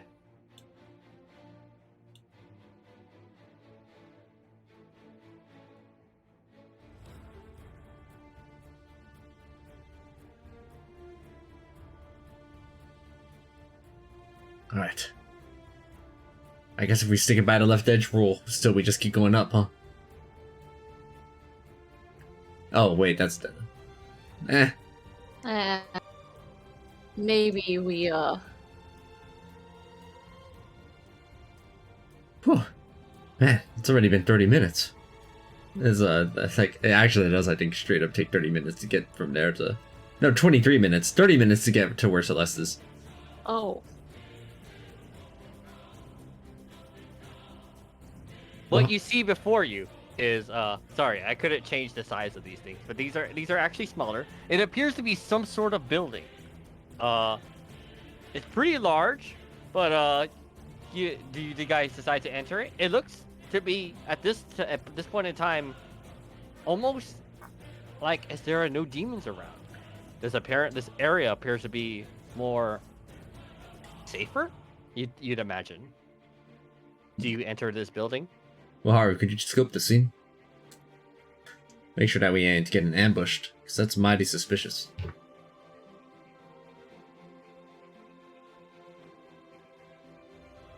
Real sus.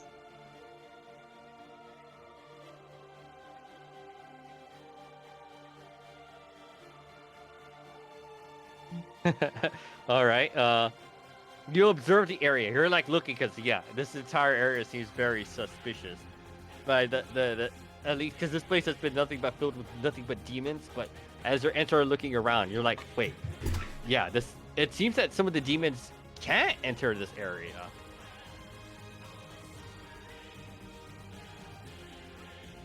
At least from what you could tell off at the distance.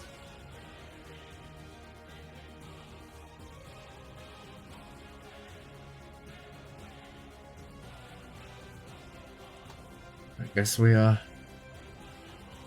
just gotta check it out. See if there's anything useful inside of here that we can take elsewhere. But I As hope we. All right. As you entered the building. Yeah. I hope we won't have to retrace our steps because that's a long way back. All right, A's, as you step into the building and Wiharu eventually follows you. Wiharu, your chest plate, it actually feels like it's being emboldened in some degree as the interior of this building, the metal, the the breastplate itself seems to gleam in some sort of righteousness, even just a little. As go ahead, I think I hit show a bit too early. Go ahead, let me change it so you can actually see what happens.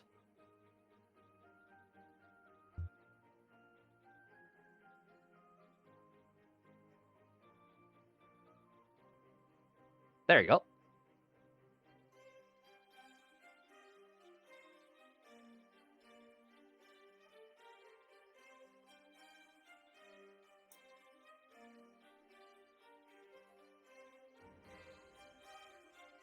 Oh, that's the armor Haru's been wearing? Yes. Particularly the second line, the new line at the bottom. Yeah. Well, that's convenient. But also, I don't know how this building's doing this. I can't, I don't really know magic stuff, really. Haze's Arcana is not very high. You're trying to figure this place out, but yeah, there's nothing that indicates to you as such as to why this place did this for you.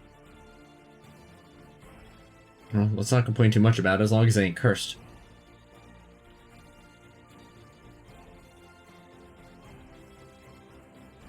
Oh man, it's going to be taking an hour to get back. We better hurry.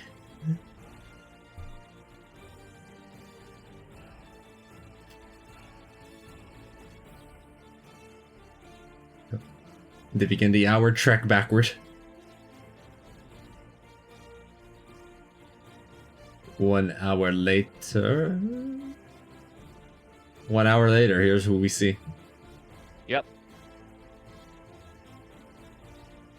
Oh, this new? 1 hour later, you see a battalion of orcs, seeming having slaughtered what appears to be in front of them. Some sort of the Rudderkin that was to the south destination. As you see that they fight together, the two leaders don't like. At least one of the leaders doesn't seem to be too keen on working alongside the other. As you see in front of you, War Chief Ig and War Chief Uram. Hey, Wihara, weren't these your allies that you were helping negotiate with and stuff?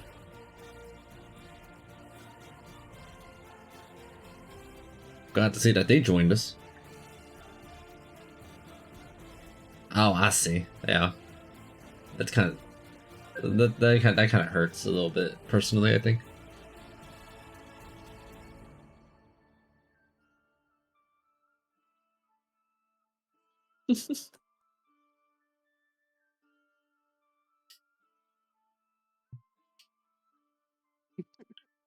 Sorry you were rejected, Haru. What a shame. Yeah, Ace will go ahead and meet up with these people. Try their best, really, really hard not to bring up that they refused to marry Wihara. Hey man, did you manage to slay all them? And if so, was there anything in that direction? Because we investigated up here. There's a nice place an hour ahead where it's possible to get stronger gear, but I don't know if an hour's worth that. I feel like we're on the timer. I'm gonna go ahead and say the war chiefs are much farther apart. Which one are you speaking to?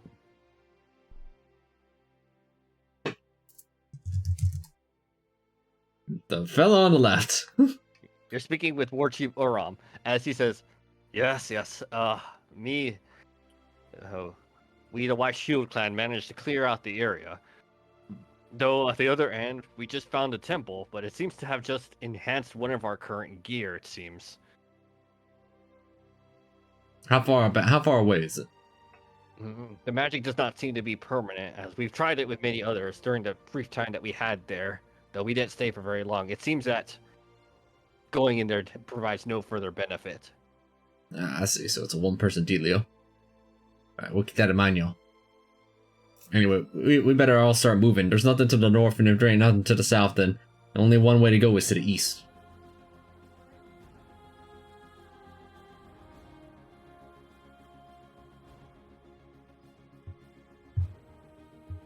Your idea about the left wall was wrong.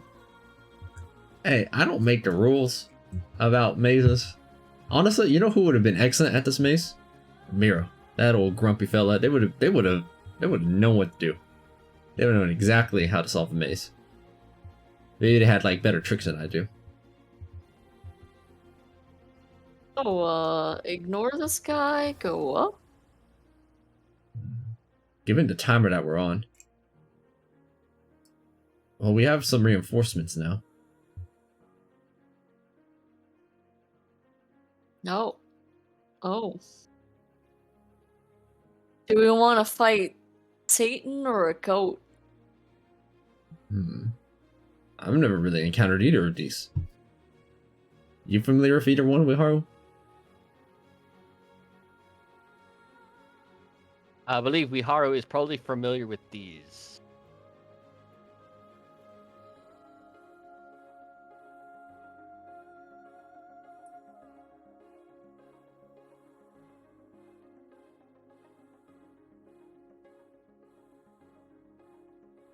Gotcha. Well, we already just spent another hour walking by, so we aren't even exactly sure where we're headed, so we better get some more intel by killing these fellas, I think, and then look into the north and see what's up there.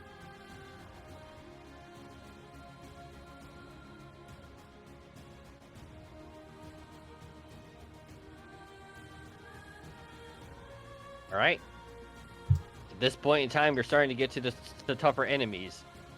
War Chief Uram and War Chief Ig are now also part of your token supply, if you want to use them as well.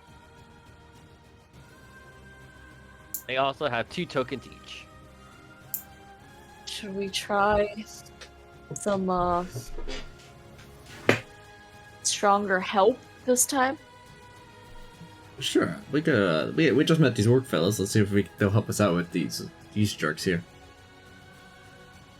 All right. All right. Which one are you gonna use?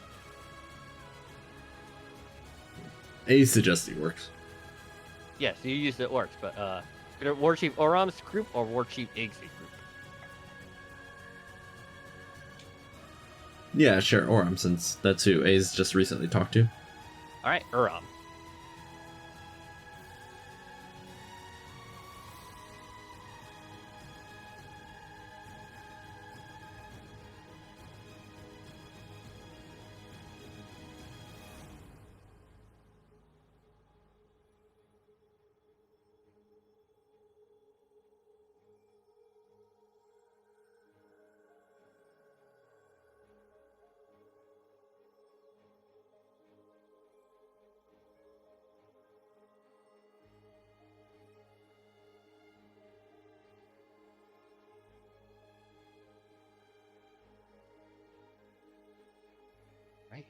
then all I'm missing is.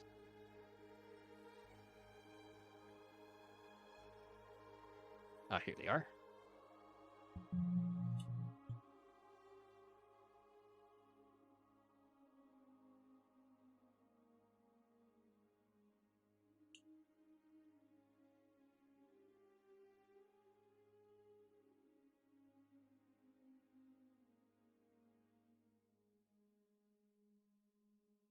Go ahead and roll your initiatives.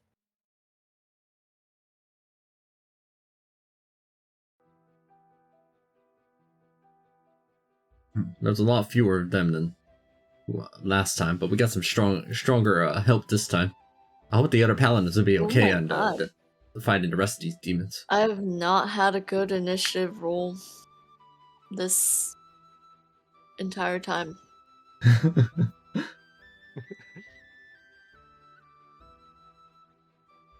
Our 5 1 hour walks.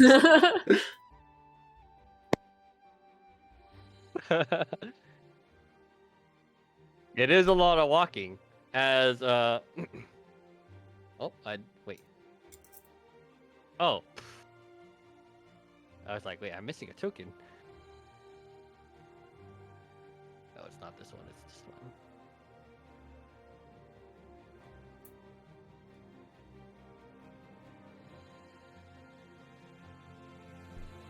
All right, Miharu, you're first up.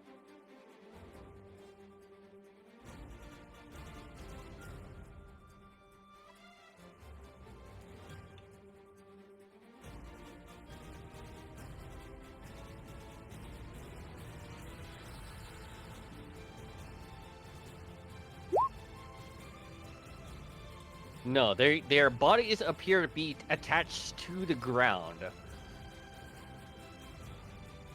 as kind of like as though their bodies are melding into the ground, like basically sticking up out of the ground like shadows, like a weird shadow thing.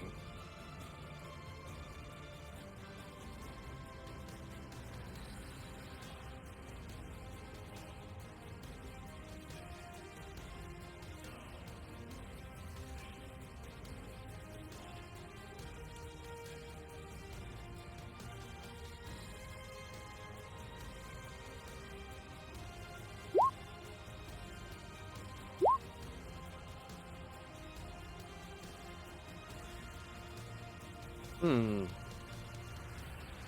You know what? Go ahead and make me an Arcana check. Or if you already have Arcana proficiency, just tell me.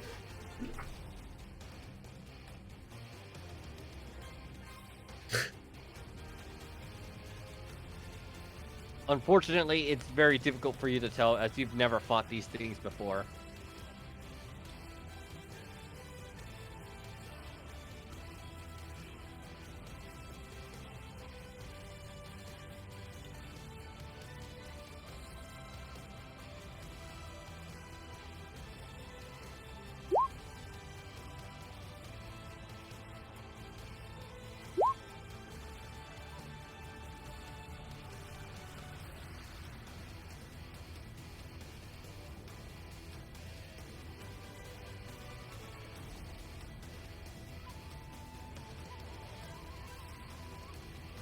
Spike growth.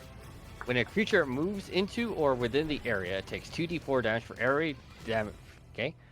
The ground on a point within range sprouts hard, spikes around the area becomes difficult to reach over the duration. When a creature moves into or within the area, and a creature that can't see the area. Okay, so there's no damage initially, just when they start moving in it, it seems. Okay.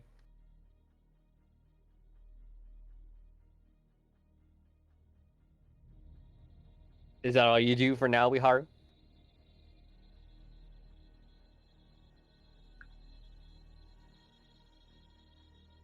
All right. As War Chief Uron begins, he pulls out what appears to be like some sort of like little pendant that he seems to carry around, as he seems to channel some degree of energy and might into it. As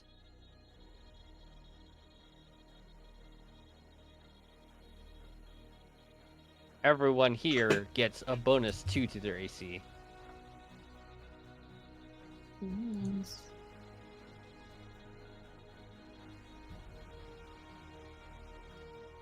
Alright, this fella's pretty cool.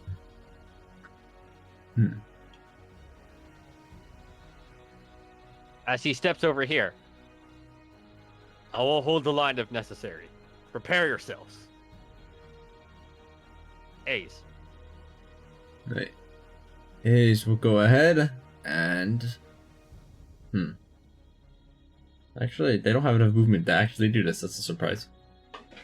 I'm just going to try hitting the one furthest back with a Ray of Slow. Oh wow, I actually landed that for the first time in forever. Going back here. Yeah. Let's see. As the slow connects, you actually just see it just as soon as it just touches them, it just disappears, and it does not seem to have done anything to them.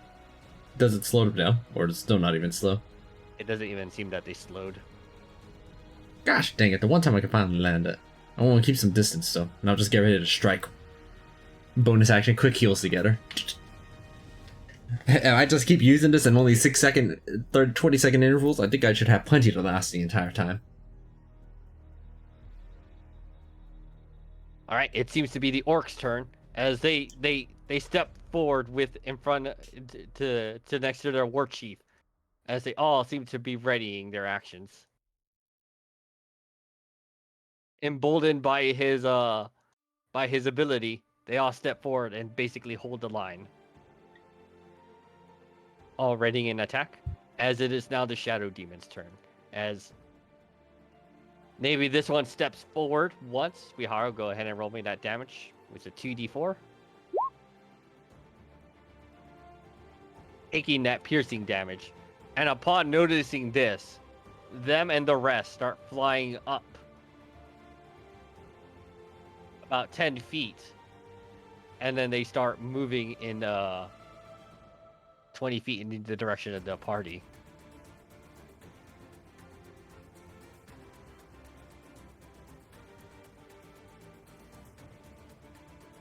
But they are now currently 10 feet up.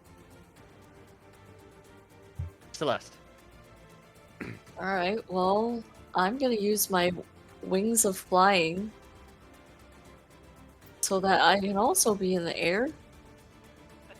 Yeah.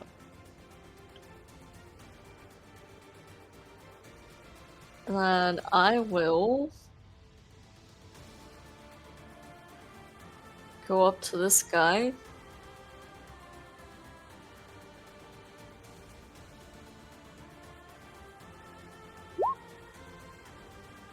Easily connecting.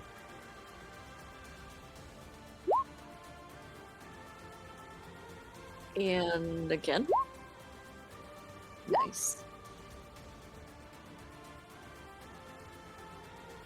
Kane, roll me 2 d8s for your improved divine smites.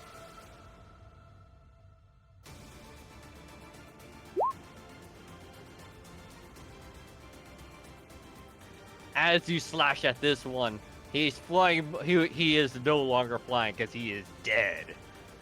As you slash through him, he just disappears in a cloud of smoke. Right. And auto counter stance. All right, sounds good.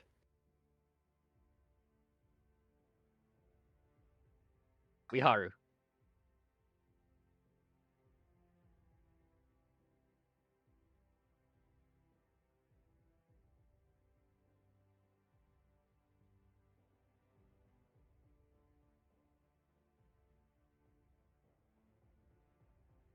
Unfortunately, your boomerang did not hit.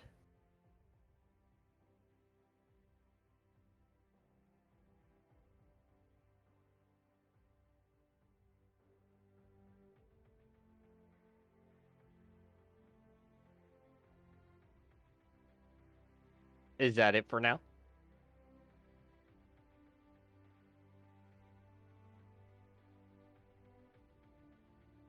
All right, sounds good.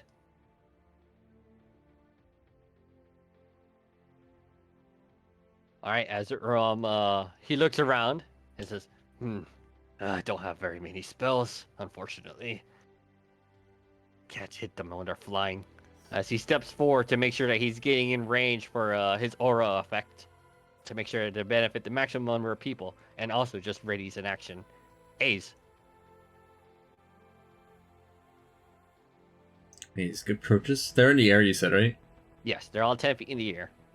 10 feet? Mm-hmm. Oh, 10 feet? I can reach that. Yeah!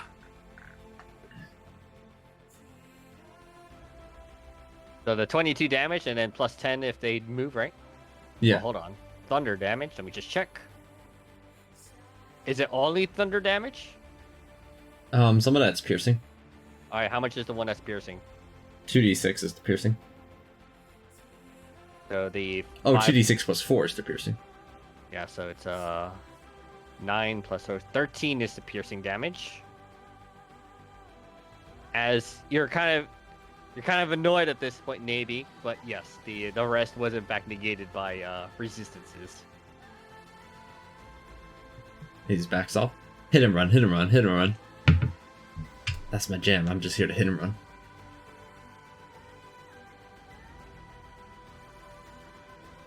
The white shield orcs seem to be like trying to get in front of you guys, creating a line and raiding their attacks. As the shadow demons begin their move, this one steps forward, taking the 5 thunder damage. I'm guessing you're dropping concentration with Haru. Right, sounds good. As he moves here to this one moves to you, Celeste, as well as this one. As the other two fly down here to begin their assault on Uram and one of the orcs. So let's go ahead and take care of the ones that are attacking you, Celeste, as you have 4 attacks clawing at you. 1, 2, 3, 4.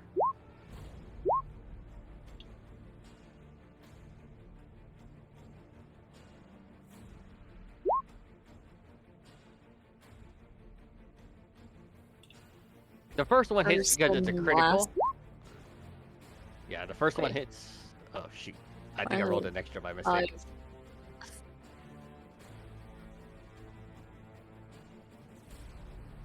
Okay, so the first one did 19 psychic damage to you. As it missed, one more attack. Go ahead and make me an auto counter attack. Actually, roll me 2 auto counter attacks. Yeah. You connect both of them.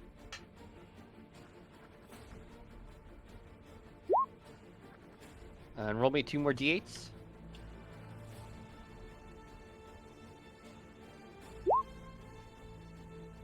Whoa.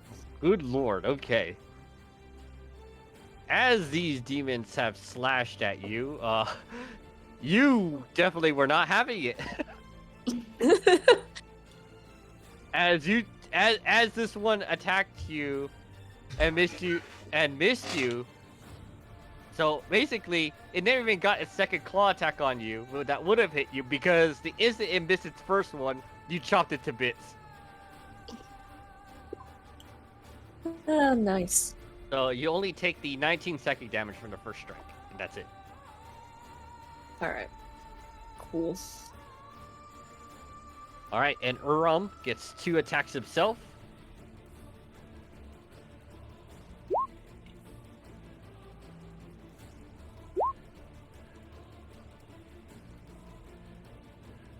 That one does connect for 10 psychic damage. As this one now, another one, this one will attack the orc grunts behind him.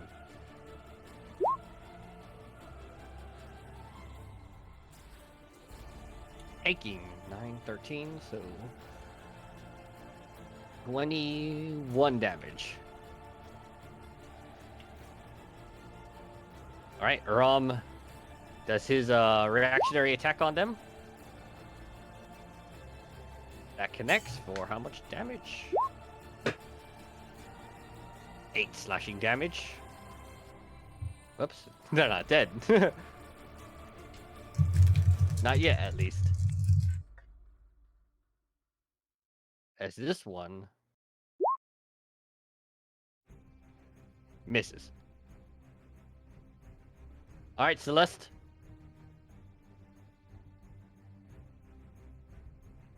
Hit the guy above me. Of course.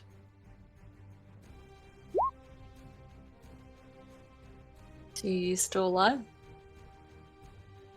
No, he's not.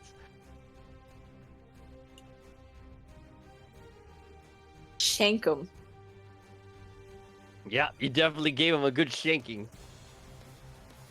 And hit the guy below me. Alright, roll me that extra d8.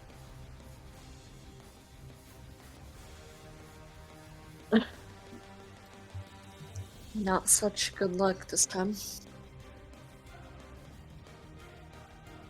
Not such good luck, but you still do pretty sizable amount of damage. The Against Fiends already has the extra 1d8. Not the improved Divine Smite, does it? Yeah, it's the 45 plus 1d8 plus 5. Oh, you're already in class? Okay. Either way, it was only an additional one, so it didn't change much. Thank you for letting me know. Oh. Cool. Wait, Haru. Oh, I'm sorry. Did you like enter auto counter stance or something, or else? Yeah, Okay. that too. Only 2 more of them, Haru. This one, right? Okay.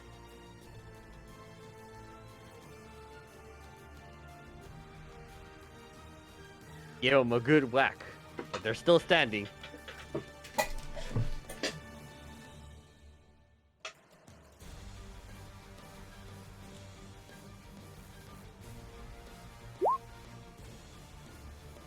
Alright, Celeste, you heal for 9. Ooh.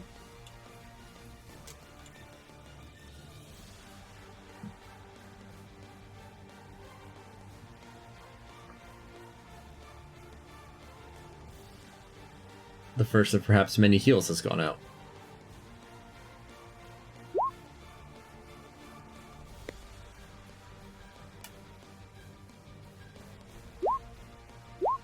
Oops. So it's the 7 plus... Funny enough, he did more damage outside the crit. Either way, it was enough for him to finish off this one. A's. Yeah. Clang. Alright, so let's see. 2d6 plus 4, which is 6, so 9, 13 damage. Then the rest is halved, so 9 these are 6 of 3. And if it moves, it takes an additional 8. Alright, is that it? Yeah. Alright, the White Shield Orcs basically give them the good surround.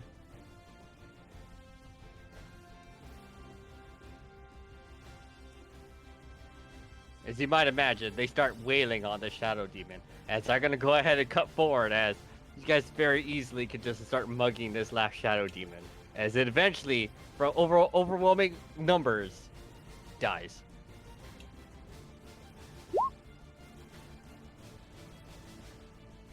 Ora!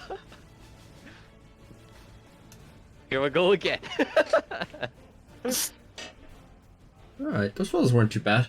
We're still pretty healthy on resources. Things are only getting more difficult from here, but I think we're making good time.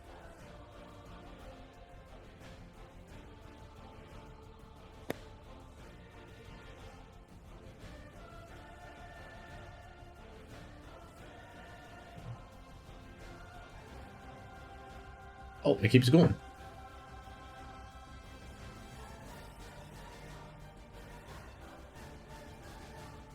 It's a dead end. Ah. All this time we're wasting. As you Mother guys, trucker. as you guys return back to the group, you see another friendly face.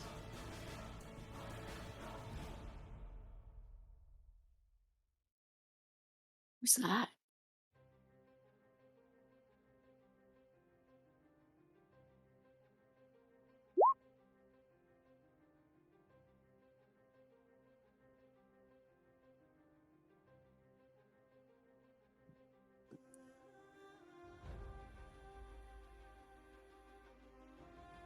as he seems to regard you.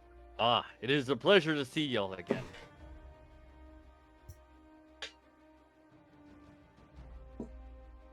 Hello, As- lizard man. Despite the heat that everyone feels, the area around him actually feels much nicer. Do they have any soldiers of their own, or is it just alone? It appears to be him alone. We It all took me a while to congregate find you, next to but it him. was not difficult to find the slaughter of demons. Pretty easy to follow, I feel. No. Any help is good. We're still trying to figure out the way out of the heck of this maze. Yes, this place is rather convoluted, isn't it? Well, I had some divination magic, but I ain't got nothing for that. I've already tried as such. Divination magic unfortunately did not yield very good results. Celeste, it's already been 30 minutes, so. Where the Good fight was? point. Let me see. Yeah, it was already 36 minutes, and it'll be an hour, almost an hour by the time we reach over there. Lucky. Alright, well, glad to have you on the force. Let's keep moving. Reynard has now officially joined in your token counters, as he also has 2 tokens as well. So right now, Uram is now down 1 token. Tell me if you can see his bar decrease.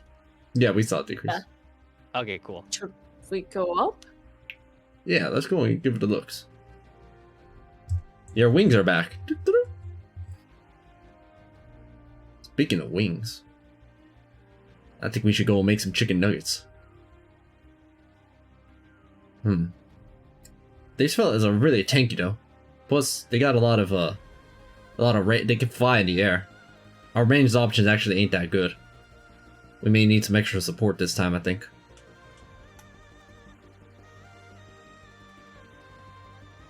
Which of these groups has the most range on them? You're like looking through the groups and like maybe like trying to determine. You can clearly tell that Reynard's some sort of spellcaster. Albert seems to be quite strong, and you think that maybe any forces that he has can definitely have some sort of strong spellcasters or some method of bringing them down. Uram clearly did not seem more like a defensive focus as support ally, as you know for certain they did not have any ranged on them. As for Ig's forces, he clearly has brought some degree of range on him in terms of like the group that's with him. Let's go get our other orc buddy. We need some of their support. These fellas are... I remember I fought them before when I was helping defend against the outskirts. They're resistant against magic. You can't hit them with Art of Thunder, which is my main thing. And they fly in the air a lot. And then they hit you when they run back. If we don't got range, this fight will take forever.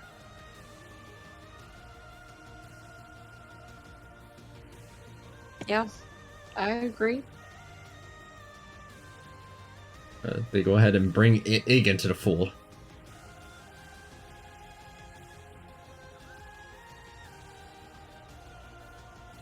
Alright, Ig is going to join in this next fight. Give me 1 second while I prepare to fight. Battlefield.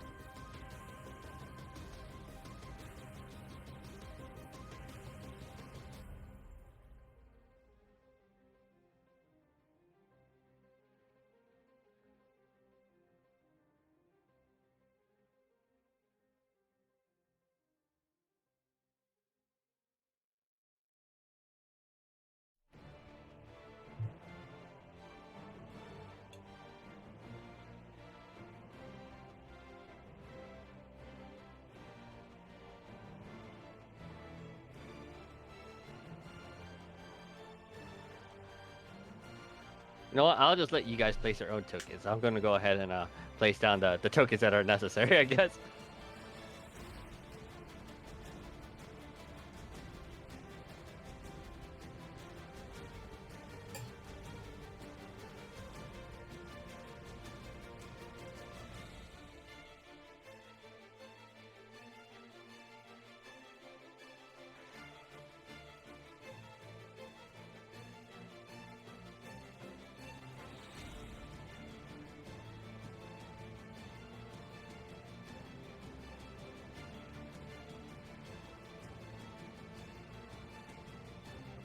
The orcs that Ig seems to have brought to him for this attack are the very well muscular orcs that you saw back at his camp.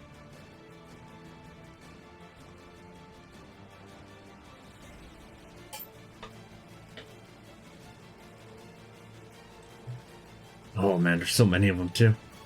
Go ahead and roll initiative.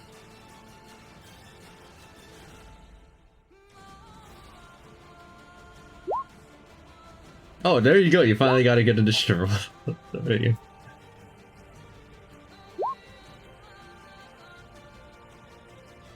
Does Ig themselves seem to have a ranged weapon? He does not, but he seems pretty confident.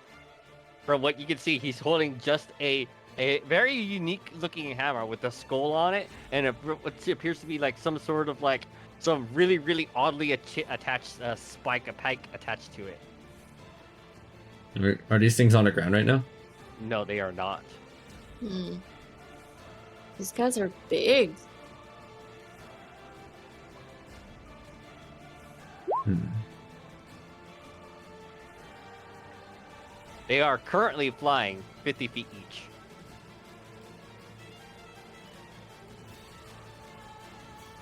Hmm.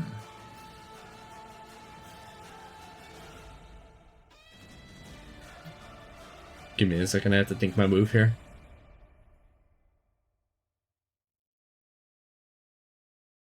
It's like they're a hard counter to me. I can't really.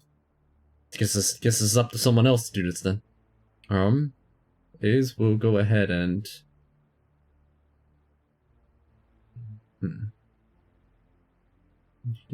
That just ignore you.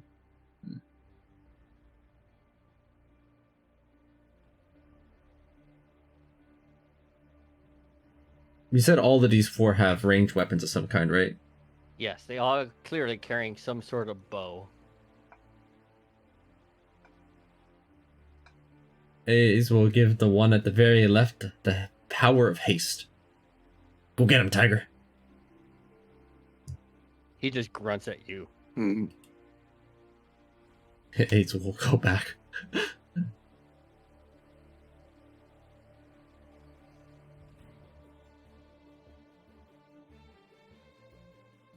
All right, I guess that's it for you then. Celeste. I will cast Moonbeam at level 2. Whoops. I don't need to do that yet. Oh.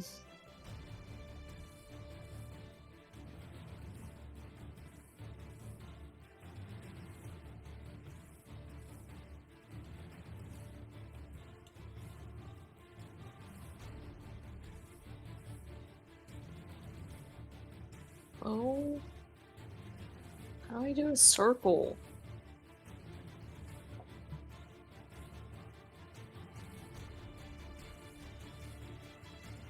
You know what? That's fine, I guess. Actually. Ugh, I can't even move it. The struggle. The struggle is real. Okay.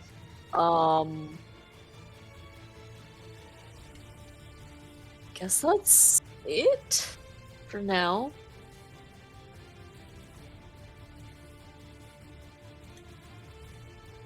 All right, you cast the moonbeam on this Brock here. I think it has to roll it at the start of his turn. Yeah. Yep. It can enter its ability for the first time or starts its turn. Yep. As it is now their turns. Let's see. That one is 11 radiant damage, but it has to fail a Constitution saving throw. But you are very well aware at this point in time.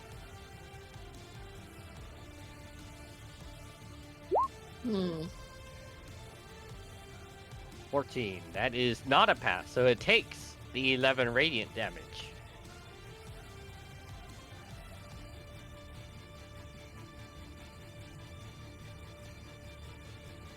All right, and here's what they do.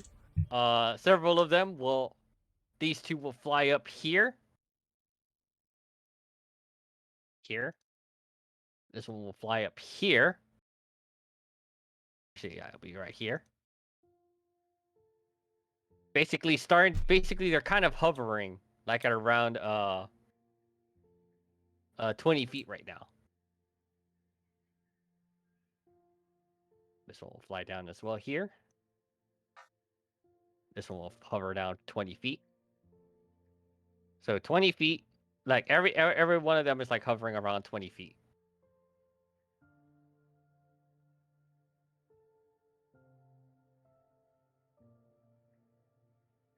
So let's see, 20. That's everyone here.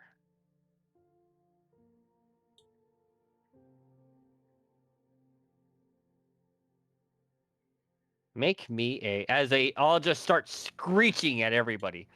Everyone must make me a DC 14 Constitution saving throw.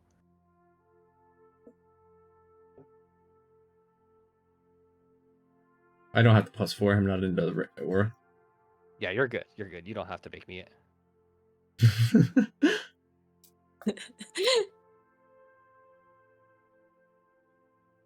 The orcs look unfazed.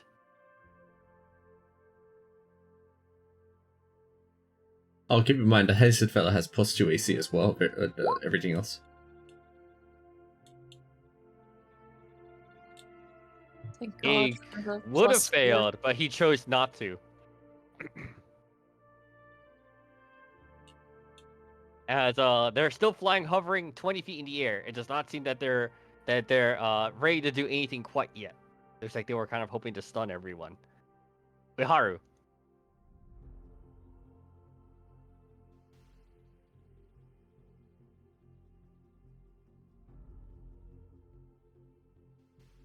Oh God.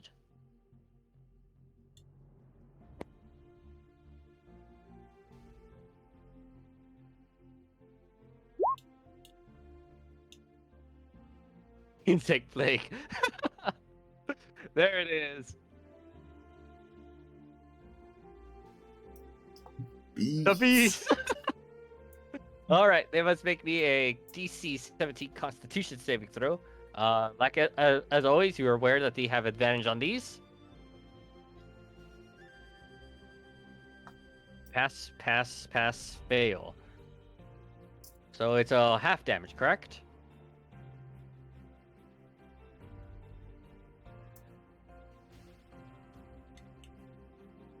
This is piercing damage, magical piercing damage.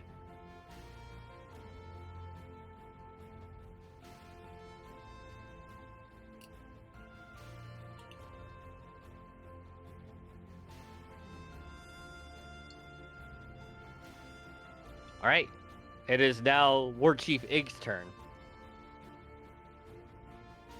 and he looks pissed as he basically shouts a war cry, and as an action, casts this. Oh, that is actually insane. The heck? Hey, I'm in 30 feet. Nice. Basically, just like a war cry, like as he shouts to the orcs accompanying him, "Bring them down! Take them down!" As he basically just basically points with his hammer at the rocks above. As the orc champions now begin their turn, as they start firing at the rocks.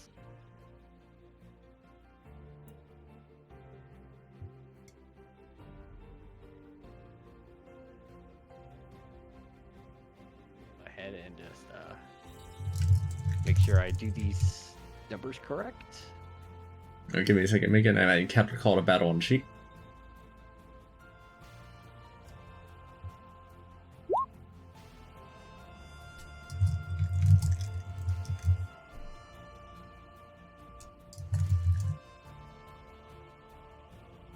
There you go.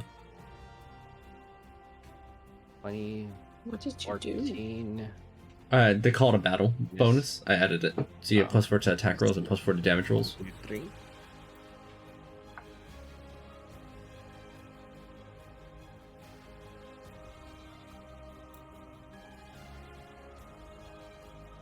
Yeah, with all the continuous fire from pretty much this entire group, they immediately, this one gets pelted by 12 arrows and eventually just straight up goes down. Ace. Are any of them on the ground? No. These So are all near, huh? 20 feet in the air, yeah. They're lower, but they're still in the air. These jerks.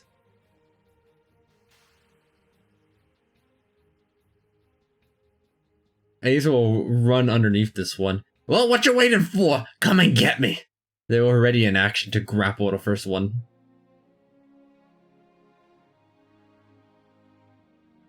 Alright, Celeste.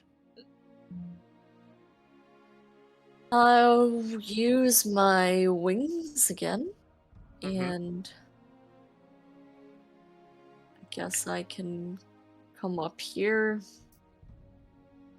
I think using the wings is an action, though. Let me check. Wings of flying, right? Yeah. Yeah, it's an action. I'll just get into auto counter stance in the air. Basically, you're trying to draw their attention while in the air this time. Yeah. Alright, sounds good. It is now the Vrock's turn. These... I guess they already rolled that con save, so now they fly out. This one will land here on the ground. A's your... Go ahead and roll me a intimidation check. As they're clearly getting pelted by something down here that's much more menacing. Sorry, not advantage, just 16. Unfortunately, you are not intimidating enough, as it ignores you and flies down to this orc champion. What a jerk.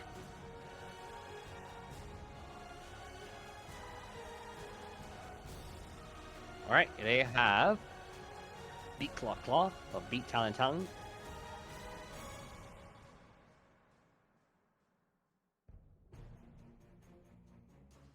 The first one connects, the others do not. Uehara, this will be at you.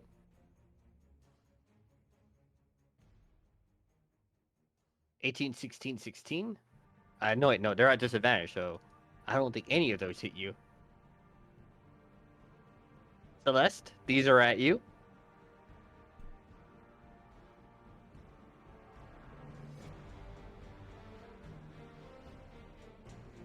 Well, 17, 22. So the last two hit me. Yes, but the first one missed. So go ahead and roll that auto counter.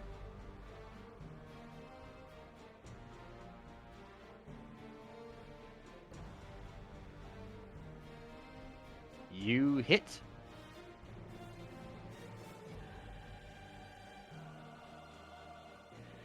So I take 21. Yes. And dealt back 25. And then the last one.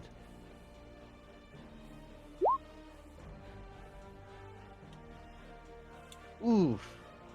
One of the orcs takes a pretty nasty hit. This one right here.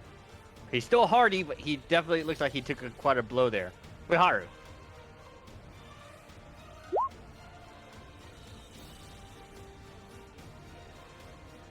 Oh, right.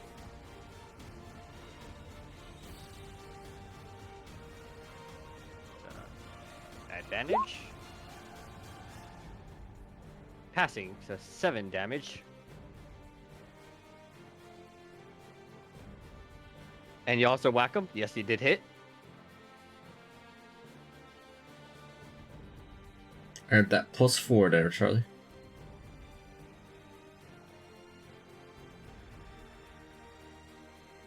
So it's actually 11 damage, basically. Oh, right. Go ahead and, yeah, roll that d4. Or an additional 10 damage. Or, like, sorry, not 10 damage. Like, an additional 3 damage.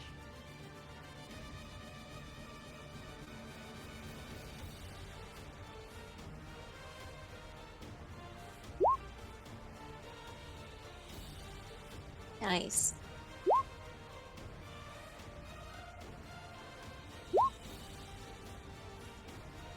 Sounds good.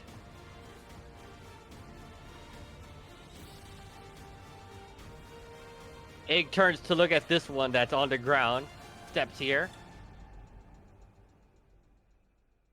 and unleashes his own 3 attacks.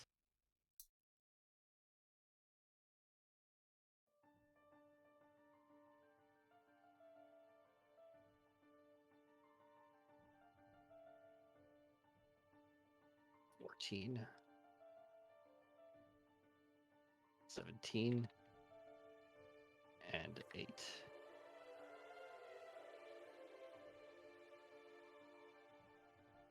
It's the Orc Champion's turns. These two step over here. I'm gonna go ahead and take care of these first.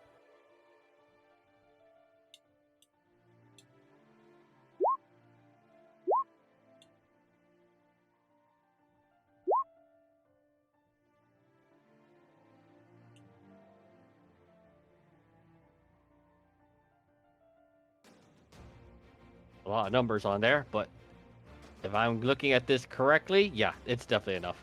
As they bring this one down to the ground.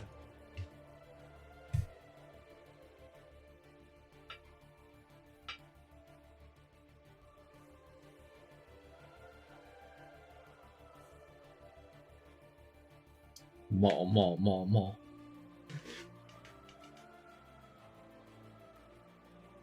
All of these connect pretty well.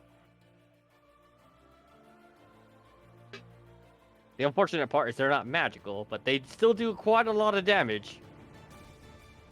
As this one also whacks here. That's my lad. I raised that one. Yep, he also gets that 1 extra attack. And unfortunately missed with it. Are they getting the +4 bonus to their attack? Yes. Ace. Oh, okay, I see it, yeah. It's +9. How far up is this cliff? This one's on the ground right now. But if you want to try climbing the cliff, it's about 10 feet high. Don't need that. Alright, finally! You're back down here. I'm sorry, not at advantage. That first one still hits though. Or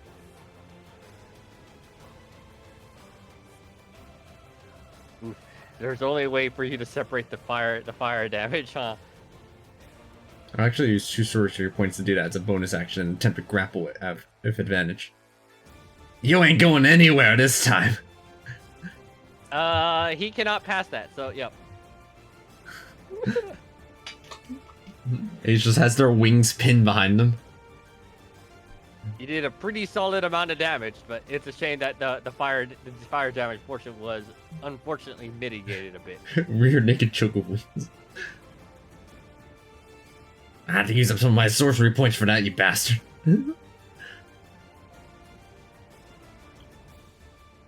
That's it. Unless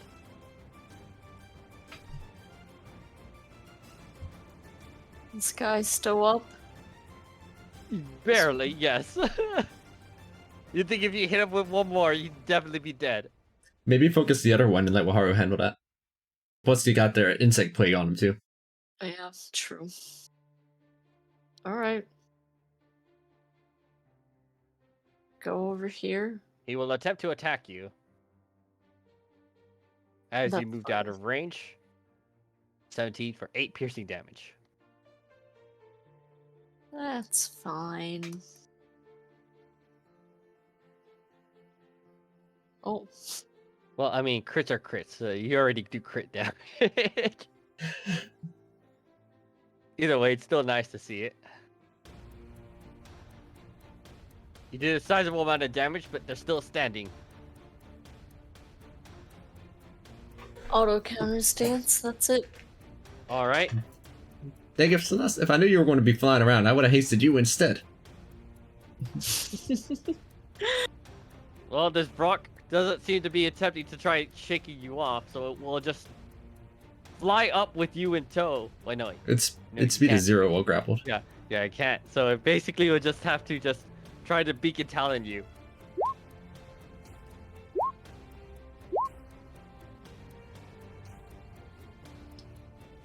Dang, even with shield, I'll have to get hit by 2 of those.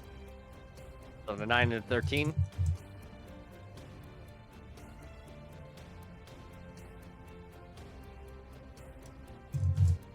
This one will fly down here to avoid getting inside your insect plate any longer as it begins to attack you, Viharu. Doesn't it take damage by starting its turn? I thought it was at the start of Viharu's turn. Where are the other? I keep forgetting.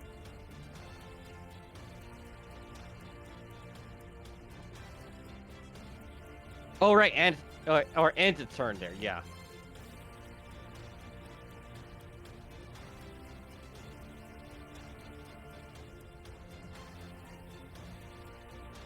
No bees. All right. As it beak and claws at beak and talons at you. Miss, and the last one I believe hits you for 13 damage.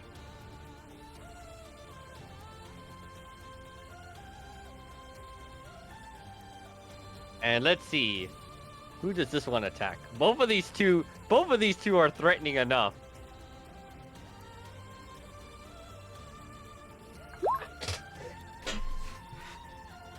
He turns to look at you, Celeste. Fight me. Talon. Just the last one is a hit, but I hit him back. Yeah, you hit him back twice. Let's see if you finish him off before he can even land a single hit on you. Both hit. The first one would have missed, but maybe empowered by Ig, you definitely hit him.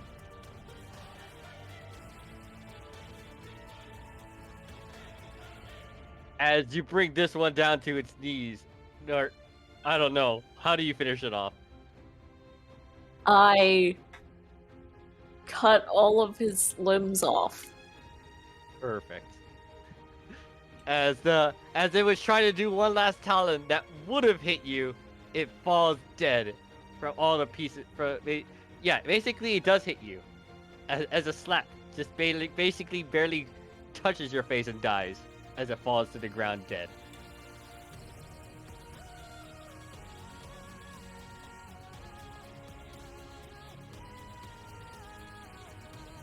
All right.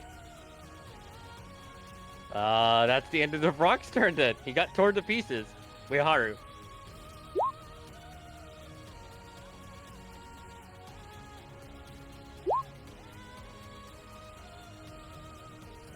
All right. How do you whack this one to death?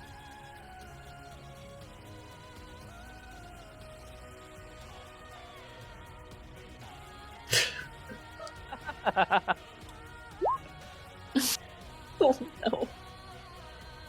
The big toe. Not the big toe. That's more painful than any other. Do they even have toes? Kind of. The toe looks like it exists there to me. A toe for whacking. As you bring it down to its knees and it dies. Dead. Perfect. I got this one down. It ain't going anywhere. Yep, and I'll go ahead and side glance it over because obviously with this group here, you would have very easily, and basically it being pinned, it has no chance of escape. It'll be torn asunder by the rest of the party here. Well, how are you just healing to carry there? Oh. Ugh, they got two good swings at me. Hold on. It's time for me to power up. They will change the spell slot into some more sorcery points. There we go. Hey, somebody get ready to catch that orc over there.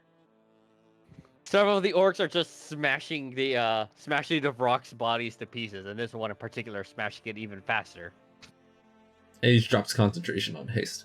as he just falls prone on top of the body. Wow.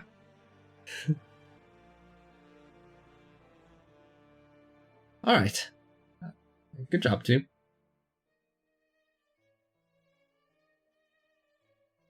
I'm glad that we got some extra help for the rocks. Their ability to fly away. Well, at least you could fly toward them, Celeste. I'll take them all by myself. You're getting drunk with power.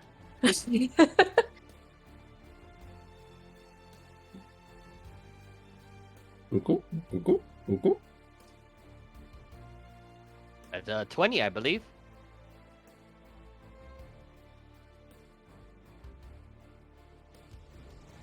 More hours of walking. Celeste, you've been dealing so much damage over to these fiends. I think you should go and, if this building works similar to that other one, you should be the one to get the enhancement this time. Alright, bust this door down. You bust the door down, or do you just enter it? I bust the door down. All right, and you're currently wearing wings of flying, right? Yeah. As you feel the magic and power the flow into your wings, and it kind of seems to, in a way, fully attach onto your body, as they are now appear to be a permanent fixture on you. They are no longer an item. You get their full benefits without attunement. Perma wings. Yes. You can even change their shape if you, however you want. It seems. I like my tiny fairy wings. Nice. That'll help out a lot, actually. Because they fly away from us. We don't have too many options for handling them. We once had a bard who could.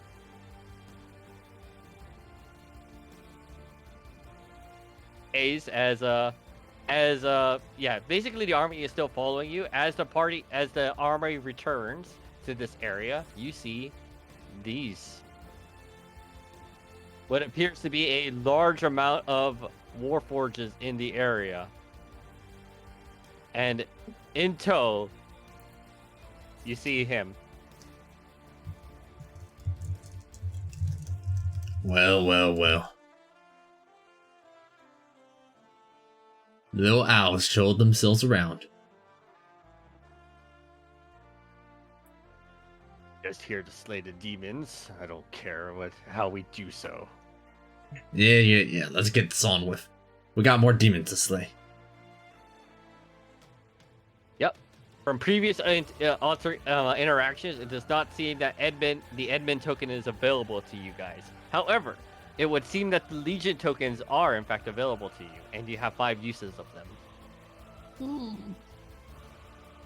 5 uses.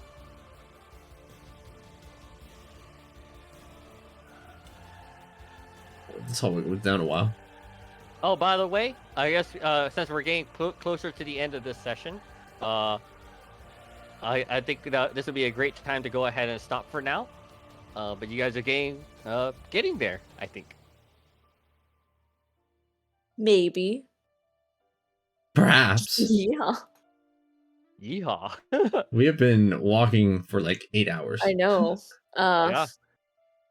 How has everyone not just like collapsed? That you're not dashing is why. I mean, just standing for 8 hours straight. Yeah, we haven't even short rested. We're just moving. March. I would walk 500 miles.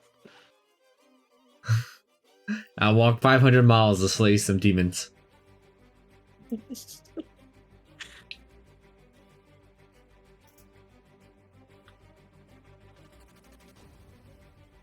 Alright, I'll just go place our tokens here together, and we'll go ahead and Emily just messaged me saying, "Would you believe if I just got home?" Wow. Well, she's in for a surprise next time. They're gonna be like, huh, demons killing NPCs. Alright. No. I mean, I believe it. They've been working a lot recently. Yeah. I think the 3 of us handled all those fights pretty well. We really needed that range for the rock if we didn't have you with your wings, Celeste. Because I can't do anything to them. I'm basically worthless against them, Yep. except grappling one to the ground. Since the wings are now a permanent fixture of you, it no longer requires an attunement to use them. If you want to use another attunement item, feel free to go ahead and change it, because you clearly have the time to attune to it during the march. Nice. I don't have any though. But Yeah. There are several that you guys haven't used that is in the party. Oh yeah, we have extra Do magic we? items, don't we? Let's see. I don't suppose these molten forged cores can be inserted. No, it has to be inserted into constructs. Hold on. No, wait. I assume Hero took them with them. They didn't leave them behind. Yeah. Boots of Peace is available. Helmet of Deafening Thunder is available. Oh, those Boots of Peace could be very good for you, Megan. Boots of Peace.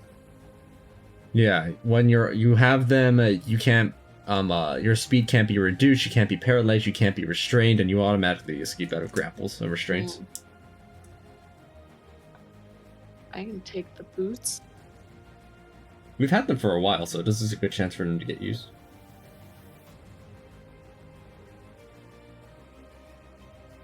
Nice.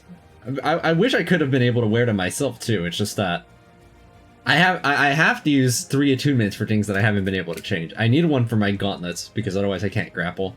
I need one for my amulet of health because otherwise I lose my concentration too easily. And of course I have boots of speed because come on. Come on. Come on. Dang it. I have to add it manually. Rage. Like freedom of movement, you mean? Or oh, you mean like the actual just placing it? I see. That's what you mean. You're doing fine. You're doing fine. I thought you were going to add the spell freedom of movement to your sheet, but I can drag them on pretty easily.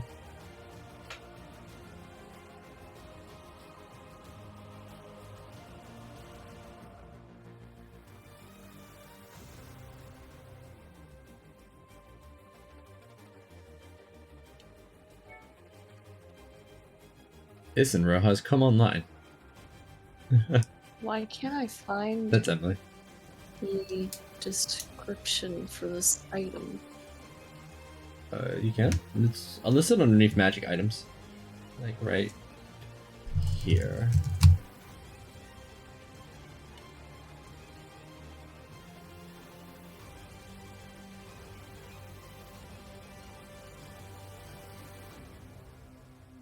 You're having trouble locating them on the journal. Let's see.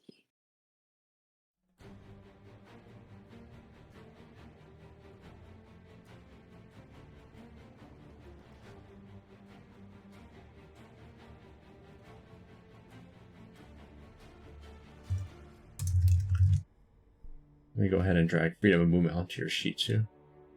There. There. You have the spell on your sheet also in case you happen not to recall which one it is. Nice.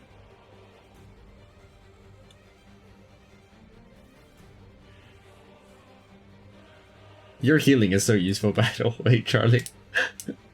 You're just keeping Celeste topped off even after any damage they take.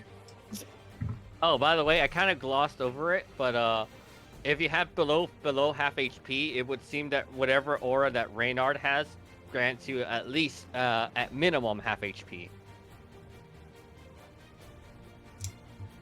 Okay, cool. I'm only missing 30. I'll be fine for a bit. Yeah. So basically, if any of these fights did bring you below half HP, Reynard's aura will bring you back to half.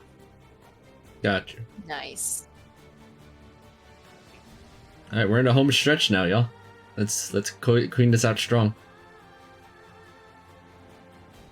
Almost there.